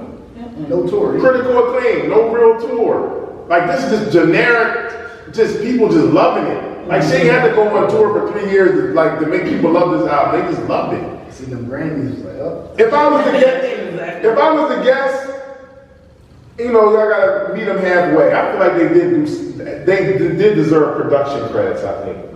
But writing, I don't feel like they wrote this. That's just me. What do y'all think? Y'all think they wrote this? I don't. No, and I'm looking at these credits, and the end of the shout outs and the thank you, she gave, it's a whole bunch of credits that she gave to a lot of people. See Wyclef and Bros in there? Yes. Yeah, absolutely. And on the song, she don't give them people credit. She gives them credit. That's what I'm talking about. They're not on there. No, But she gives that's the credit. point, though. That's what they care about. That's She the gives money. credit. You gotta make sure that they the people on top. You can't just say, you know what I'm saying? It don't say Newark, right? Yeah. It don't say Newark nowhere on here. So, and I'm looking at the end credits, even. But maybe she said their actual names though, instead of the whole collection. Instead of the whole collection. I don't know, but I don't think they wrote it based on this. She's giving a lot of people names in here. So you see Carl? And She didn't even shout out. She didn't say hi. Yeah, that's crazy, no? Unless their name Yeah, no, you ain't hear me Yeah, say it, man. what did he say? He said you ain't see Carl name on there. I see Carl name on Forgive him for. They do. Shit, that's how you want you to sing out there, Carl. I got you, boogie. Here it comes. Nah, I don't feel like they wrote that though. But you know, I don't know if 5 million. If you 5 million settlement broke down between however many people it is. They just want something. They're just one of these. Yeah, I mean, I don't feel like they wrote that, but and I can feel. I don't know. That's tough, man. Because if you want to really break it down, they did something. So does that mean you get credit for the actual production, or you just musician credit? Because they got paid for whatever they did. Is that enough? I don't know because I wasn't in there. So After time though, 90 And how long after did they file suit? Like was it years? No. This suit was. So we did a 20th. Well, I guess the 20th year anniversary was 5 years ago. So this is like around the 20-year anniversary. So this is. It's a long time. Yeah. So stuff could have tightened up. This album is still successful. This wasn't like a year or two. That's what I'm This is a saying. long time after. 20 years ago. That's what I'm saying, man. But you know, if a record label gonna give you 5 million, that's nothing to it. 5 million is nothing to a record label. Yeah. Columbia Records. Not 5 years ago. That's Maybe nothing, 99, but Right. Yeah, that's nothing. So, how why do you think Lauryn Hill? This has been her last studio album. We ain't talking about that. Why is this? Why do you think this is, in your opinion? Why do you think this is her last studio album? Because the live one sound like Why do you think this is it? I don't know. We don't know. I think that's something that none of us will ever know. I got a conspiracy theory. I got one too. You got? Go ahead. I'm thinking that there's a possibility that she probably wanted to put some work out, like not 20 years later, but I think after the time, a couple years, and she had more kids in a relationship, and it was just like this one album is going really fucking good. I don't gotta do nothing. Oh, they still vibe into it. I'm still getting residuals. I'm cool. And I think that's what it was. I think she probably had a thought at one time. Because all artists, you got stuff in you. So you just kind of feel like life started happening. I think she got a slew of stuff that she She could got put like out. 5 kids, so it's not like she wasn't doing nothing. Right. Motherhood is I think she got serious. music that's in tuck forever that we'll never see. But I think that time just started happening. She's like, oh no, I'm not putting it out. Oh no, I'll do a live. I'll get unplugged for a second. And then she just was like, I don't know how to do it. Like I can tour this for the rest of my life. That's a fact. My kids is gonna eat. The legacy is done. I don't know how to do nothing else. They bowing down to her forever. What's your theory? My theory is that I think the family part definitely plays a part. But I think she got so successful. This album was so successful that she was able, when you get to certain levels in the game, you get to see, certain stuff you get exposed to that everybody can't see. Right. And I think at the level of success, the height of success she got here, she's seen stuff within her label and the industry that really scared her to like, I'm not feeling this, and if I can't change it, you know, and she didn't want to be on Columbia no more. So whatever she was exposed to, I don't want to record for Columbia Records no more. But Columbia, from a business standpoint, they're like, you just sold 10 million records, 30 million records worldwide. We're not letting you go. So she drew her line and said, you know what? I don't want to record for y'all and do y'all way. Okay, you know what? I'm gonna go cry and give y'all put that out. We're gonna cry on stage, unplug with a guitar, put that out. But I'm not giving y'all no album. If y'all ain't gonna let me out, I'm not giving y'all no album. I got my family. She could at least weren't calling up Santana.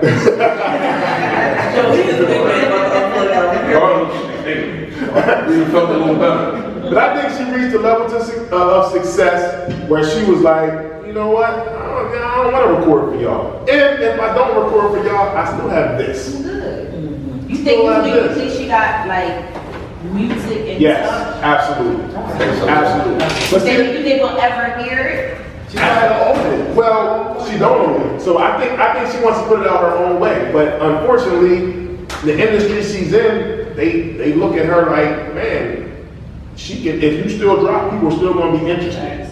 So we're not letting you out this contract. And I think she really wants to be out of that contract. And she may need like a Jay-Z or Rock Nation or somebody to step in with all these big lawyers. Because they're like, no, this album still makes money for us to this day. We're not letting you go. And she's like, you know what, I'm good. But at some point, I felt like she got to the point where like, okay, I at least gotta go tour. I gotta go get this money. Because, you know, that's what I think, because she wasn't touring at all at first. Yeah. But at a certain point, she's like, all right, I gotta at least go get this touring money out here. Because it's there. But I'm not recording no album for y'all. But how many artists I can't think of none. And correct me if I'm wrong, that have one album and they can go tour and do stadiums off of one album of songs. Like I can't think of one artist.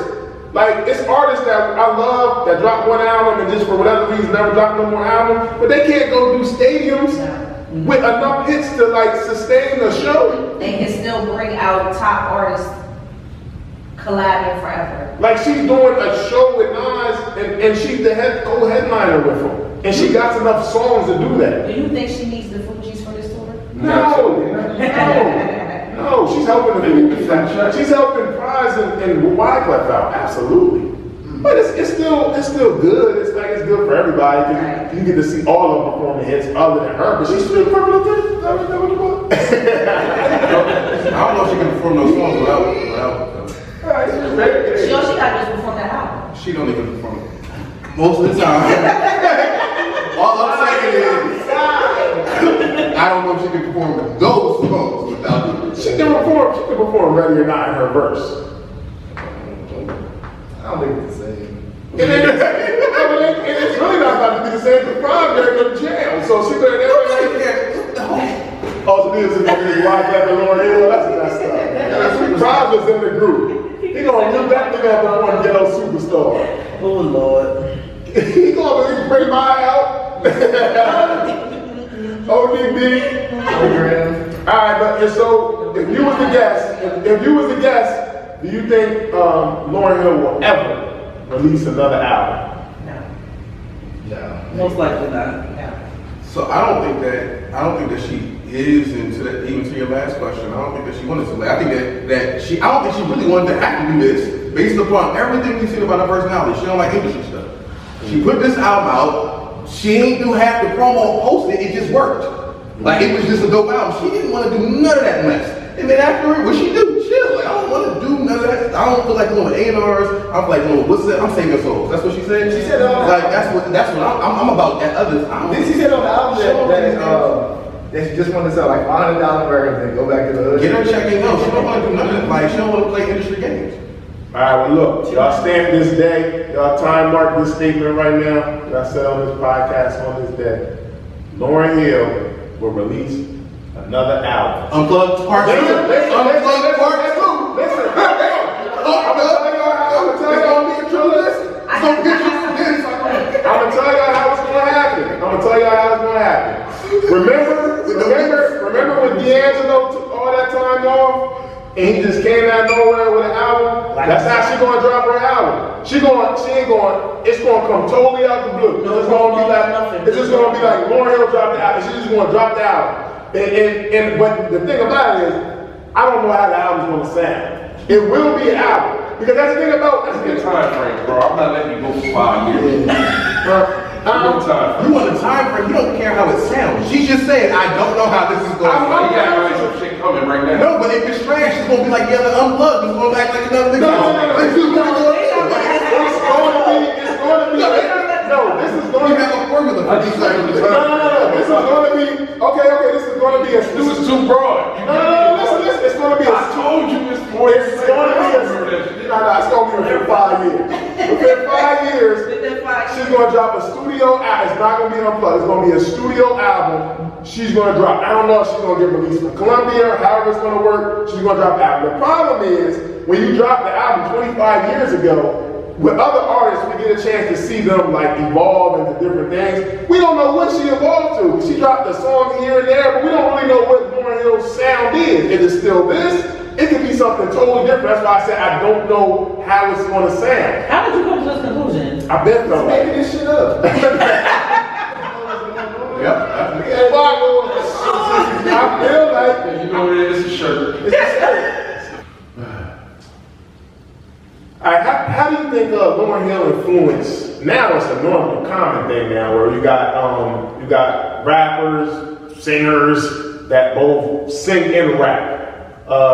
In '98, this wasn't a thing until Lauryn Hill did it. Now it's a common thing, whether they're good or not. It's a lot of artists that sing and rap. So how do you think she influenced that whole double? I don't know what you call it. This rap singer. Multi-talented.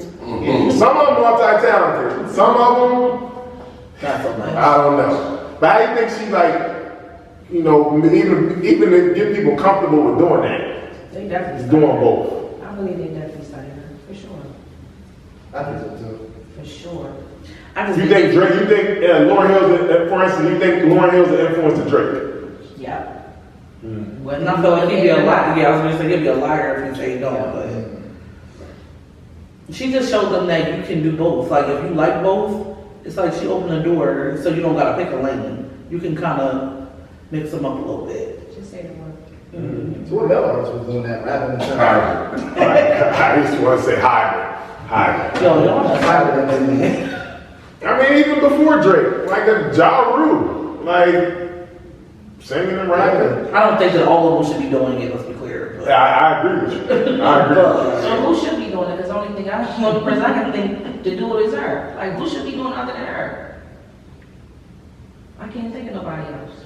Drake got some nice songs, but then when he tried to actually sing, it ain't good. Like, she did it. Like, She can actually sing. she can actually sing. Yeah, she can actually like carry tones, like her voice has range. Like most of the singer rapper people, they just like got auto tunes and stuff like that. It's not the same. what about your boy Tyrese?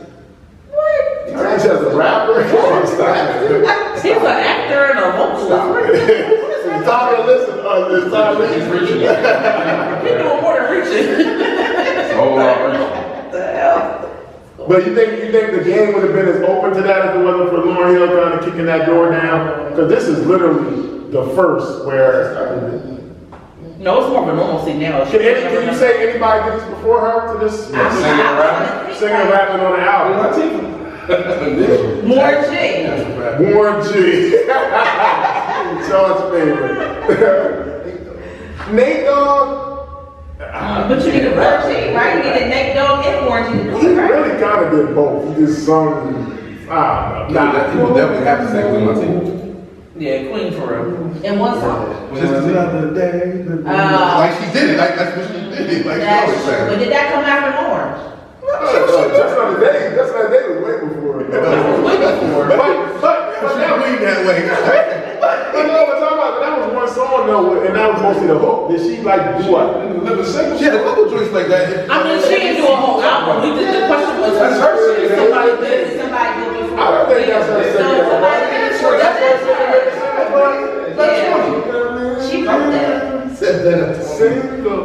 So we're saying Queen Latifah came first. You like It sounds like that's the first one, right? You saying? And they're both from Latifah. Yeah, because Queen And they both are from her Jersey. albums. Queen would do both. Now later she dropped full singing jazz albums later on. Yeah, because that was always. Okay, well, rephrase the question then. Was Queen Latifah singing rapping more impactful than Lauryn Hill's? I'm on this level. I wouldn't say that. I wouldn't say that, but I'd say Lauryn Hill stole something from her. And stole the plan from her. Or looked up to it. Yeah. I think everybody looked up to Queen Latifah, and that was female in particular. Well, period. She had respect. So I could definitely, and they're both from Jersey. I definitely can see. And Queen We're gonna give access to her first. And Queen Latifah was acting first. Yeah. And she was acting too. So yeah, she probably was a big influence for her. Absolutely. All right, so this is normally our reaching point of the segment. And this is hard because we normally do this for rap related Just go albums. ahead and go, because Has any albums came out in the past 25 years that remind you of the Miseducation of Lauryn Hill? Now, it doesn't have to be exactly alike, but it might be some in the DNA there that you get, feel some similarities. I feel like in this, okay, I'm gonna be very clear. Let me just because they don't sound alike. It's not the sound, it's the concept. Like the skits in between Jasmine Sullivan. Jasmine Sullivan I don't know who she is inspired by, but that album reminds me of this all, because nobody do all that dialogue and that talking. And she actually had them women open up and talk about some, very personal things in order to go into the next song or album. So I will say Jasmine Sullivan. I got a couple. They're not as impactful as the Miseducation of Lauryn Hill, but I will say Floetry's first album got that vibe. Got that vibe. And then on a rap tip, because she don't really sing, but just her sound of her music, it gives me like Lauryn Hill vibe. Is Rhapsody. She had some album Eve, which is very empowering to women. Then before that she had an album called Layla's Wisdom, and it had that music kind of vibe. She just don't sing though, but the rapping part of the Lauryn Hill, definitely. You got some type of Lauryn on Eve? She does. She does. And she's definitely an influence. She's definitely influenced heavily by Lauryn Hill. That's all I can go with. I don't have none. That's all I got for you. I don't have none. Because, we had to piece that together to even get close. This is a super reach. Man, so you got more to tell. I do. One more. Because I feel like when he's in his lane, he's not as great of a vocalist, not even close. But when he's in his lane of singing, he can make alright songs and sing and rap. I thought you were going to say something crazy. I'm gonna go with Drake. Take care. Drake. Take care. He was singing and rapping. He was in his pocket on that joint. Nah. Preaching. I said I was reaching a little bit. Yeah, you did. You just labored. I was reaching a little bit. You gotta reach a little bit. It's all right. I ain't say nothing. Say quietly. You sound you were thinking like you was pondering something. Nah, you do with the Drake joint. Go ahead.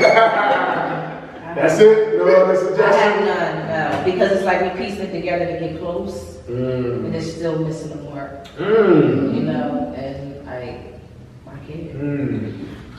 All right, well, what do you see coming for Lauryn Hill in the future? Any expectations of things to come from Unplugged 3. I'm ready for this tour. Well, I'm glad to see that she is going on tour to share this Yes. great album with everybody. For those who haven't seen it, for those who've never seen her perform live, they can see her and I'm trying to be there. Because like what you see on TV, her old performances, she was killing it. Yeah. She's giving you a full on show. I don't know if she can still jump around with the 6-inch heels like she Yeah, she was killing it. So, but still, just the fact that she's still vocally really strong. Like, we know she's still there. And she really didn't tour. This is great. That's crazy because this album sold all these records worldwide, and she really didn't tour this album like that. She really did like some shows and then just bowed out. Yeah, she just did like some pop-ups. She did like pop-ups in the US, pop-ups overseas, and that was it. It wasn't like Which is very unusual for such a pop-up. Yeah, it wasn't no 70 city over here and overseas tour. Like it was. She never did that. Like it's crazy. they like a label would make you do that. But so in 5 years, you think she's gonna do it with the Billboard? I was just curious because you said it was coming. I hope if she goes. Listen, let's be very clear. I hope the new album. I can't say it's gonna be The new album. We already. but I hope the new album. He said there's power in the tongue. Put it out there. I hope the new album is dope. Do I think it's gonna be this? No. But I hope it's dope. He's talking like it's on his way. The album's coming. It's not gonna be no promotion. It's gonna be here. Lauryn Hill has a new album. You think she's gonna drop anything new on the tour? Ooh, that's a good question. That's a good question. The tour may Open up a door for that. open up the door. Who knows? I said time out. I said Lauryn Hill, but it may be a Fuji's album pop up. I don't want that. No. They were supposed to reunite. Remember when the Dave Chappelle joint came out? The Dave Chappelle Block Party. I'm just saying. Hey, what? She might want to try that Maria solution again. need see what happened with caramel love drinks. They definitely need her. They need They her. need her. You might be able to find City High with her. It's Like, Lauren. Prize need her. It's Lauren and then the Fuji's down at the bottom now. That's what City the tour High. looks You ain't even remember City High. like. Have you seen the tour? Lauryn Hill and Fuji's. We're talking about. It's her tour. She's a headliner. It's her tour. Well, it is 25th anniversary. It should be Lauryn Hill. She got it. She don't need them. She don't need You it. know, She don't. She just giving them a little shine. So tour. She showed me the play. We can play the You same. put that to You think they need her? absolutely. Yes. Think so? Yes. Wyclef needs her at this point. Musically, yes. Think so? Yes. What did Wyclef drop fire lately? Wyclef perform. He makes money. He's a producer. That's what I'm saying. Like he's behind the Wyclef scenes. He's is good. I know why. I can tell Wyclef did that. I like art. So like as a producer, like overall, like I think they need each other as far as for what they do. But separately, he got hits past her. He got checks. She got go on. Like they don't. Neither of them need each other. They're fine. It's been 25 years. It needs to be broken if you need her. Please call 911. That was a hit. Like what you talking about? Like that was hard. I didn't like that lamb bash. Shit, he sounded like. A lamb. What did you say? You know he got like bad. His voice. His shakes. Yo, I'm so mad. Why does she call him a little lamb? I think there's gonna be another tour. I think she's gonna tour, and she seems like she's popping out more, like than way more. Yeah. So I think that is the lead up. They said she been working on her time too. I'm telling you, she was at that World Academy All Live. right, well, Nataki gave y'all an exclusive after I told y'all what's gonna happen, so we'll see. Manifestation. Talk to the manager. Yeah. So look, 25 years later, the Miseducation of Lauryn Hill. What's the legacy of this album to you? It's a classic album. It's one of the biggest what ifs in music history. I feel It's like like an urban myth. it is an urban myth because she's not outside. She's not on Instagram. She's not on social media. It's like She is on Instagram. Yeah. She don't put nothing up, but she on there. Yeah, well, Miss Lauryn Hill. Yeah, I'm agree with you, Sean. It just seems like it's like, man, we missing something. Yeah. You know what I'm saying? Although we're not missing nothing due to the way the album is set up and the caliber of music that's on there. But it just seemed like, she robbed us. I feel like what she's offered is just the proof that it can be done your way in this industry. Now, it's gonna be a hard act to follow, but she definitely proved like you don't have to go by what the industry tells you. You don't gotta sell your soul. You can do everything that you want to do and fulfill your goal, be an artist, and you still be respected. She, like, you ain't got to put out 20, like we just talked about, like DMX got 2 albums in 1 year and you know respect. So she's showing like, you don't got to kill yourself.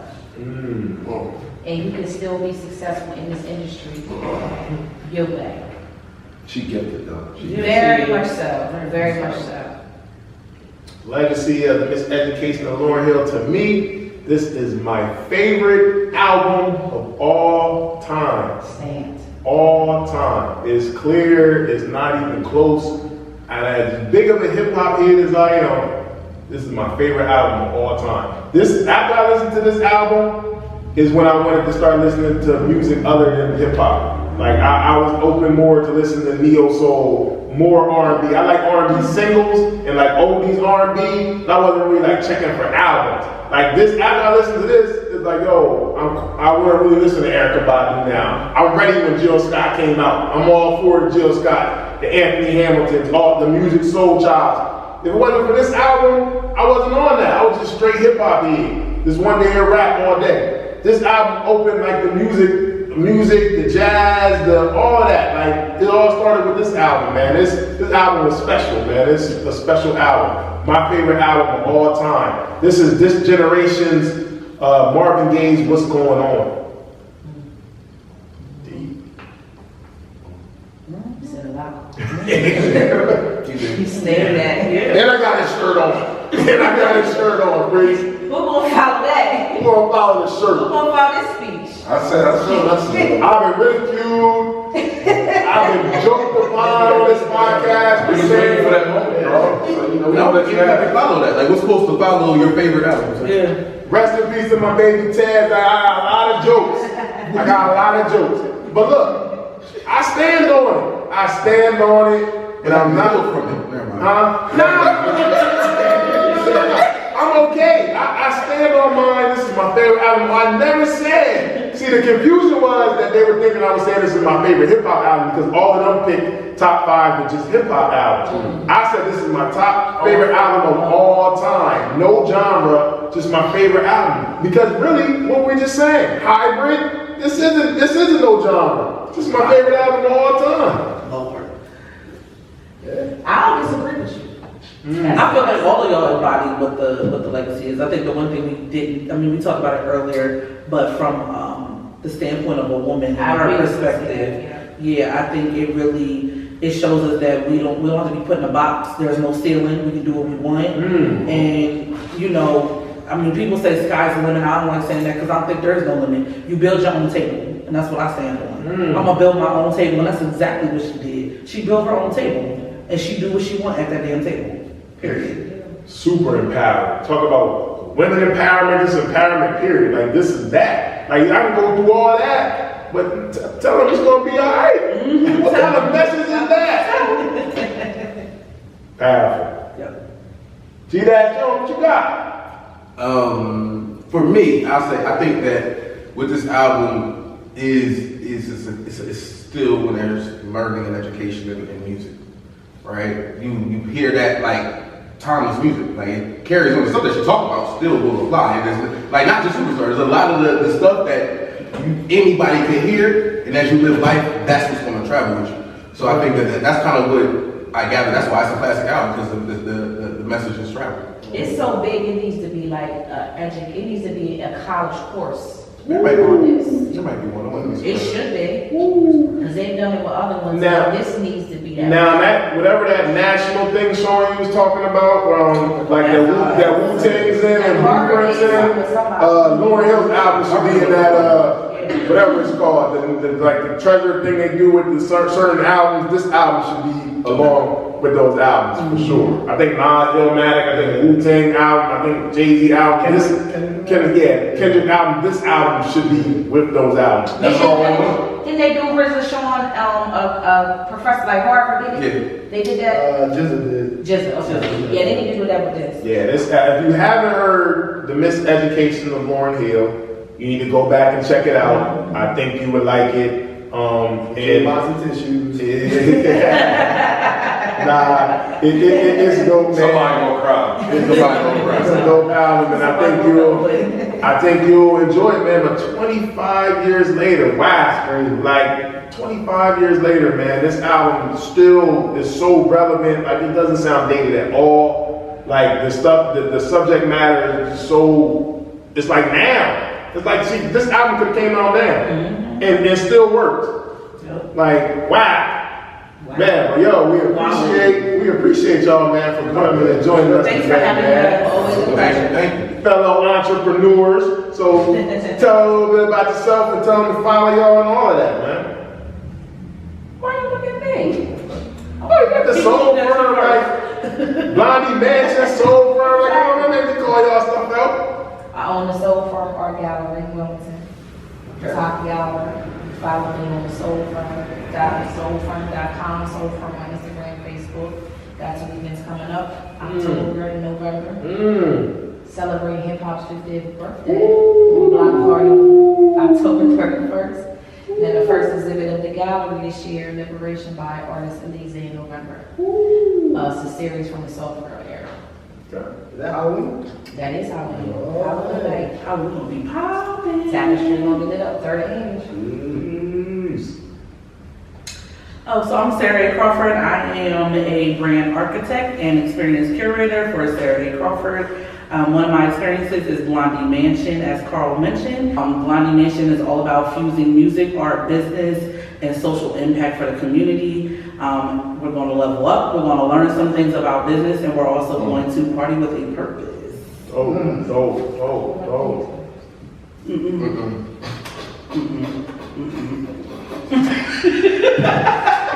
This is what happens when you're friends with everybody. I'm G Jones. I'm a published author. I do spoken word. I host different things. And I do a show called Hats Off where I interview different people. So just look me up and spell out the dash. That's all I got. Alright, well, yo, we appreciate y'all coming. We had a great time today. A lot of laughs, man. Y'all did great. We thank y'all once again, man. Y'all see Carl Lawrence Hill. So we done. Let's So we officially done. You got it all out. next year, 26 year anniversary. You got it off your chest. He was just talking about the album next year. You get a high happy dream at the end. Motherfuckers scared to say anything, man. Or we done. Then we got your unplugged anniversary. Right, that's what I was waiting for. Like, I'm like, we gonna skip that? There's a lot of stuff coming up. That gotta be coming on 13, 14, 25 years. Don't nobody know when it came out. So, oh, you listen to it? It's the same age as my Oh, okay, so yeah, go ahead. But yo, happy 25th year anniversary, man, to the Miseducation of Lauryn Hill, man. Shout out to everybody, shout out to Lauryn Hill, shout out to everybody that contributed to the album, Mary J. Blige, D'Angelo, all the musicians, man, credited or not credited. Like, man, yo, this is a classic album. Can we all agree that this is a classic album? Absolutely. Okay. We agree there. Peace to Lauryn Hill, man. Hopefully the tour, everything you're doing goes well. I want you to be successful because you earned your spot, man. I've never seen nobody that dropped one album that in people's top categories and everything. Like, this doesn't happen every day. Concert Crew Podcast, make sure you go follow us at Concert Crew Podcast. Make sure you go download, subscribe. We're on all digital platforms.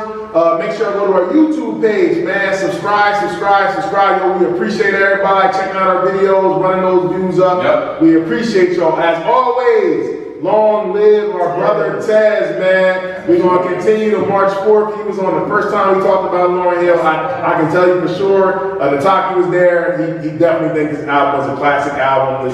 I already know, he said it to me. So, but he was on, when we talked about this the first time he was here, man, joking on me about loving Lauryn Hill so much, man. So that's our guy, man. We love you, Tez, and we're going to always continue to March 4th and hold you down. Concert Crew Podcast, we here, we ain't going nowhere. Yo, Pito, hit us with the fader, we out. And Boogie.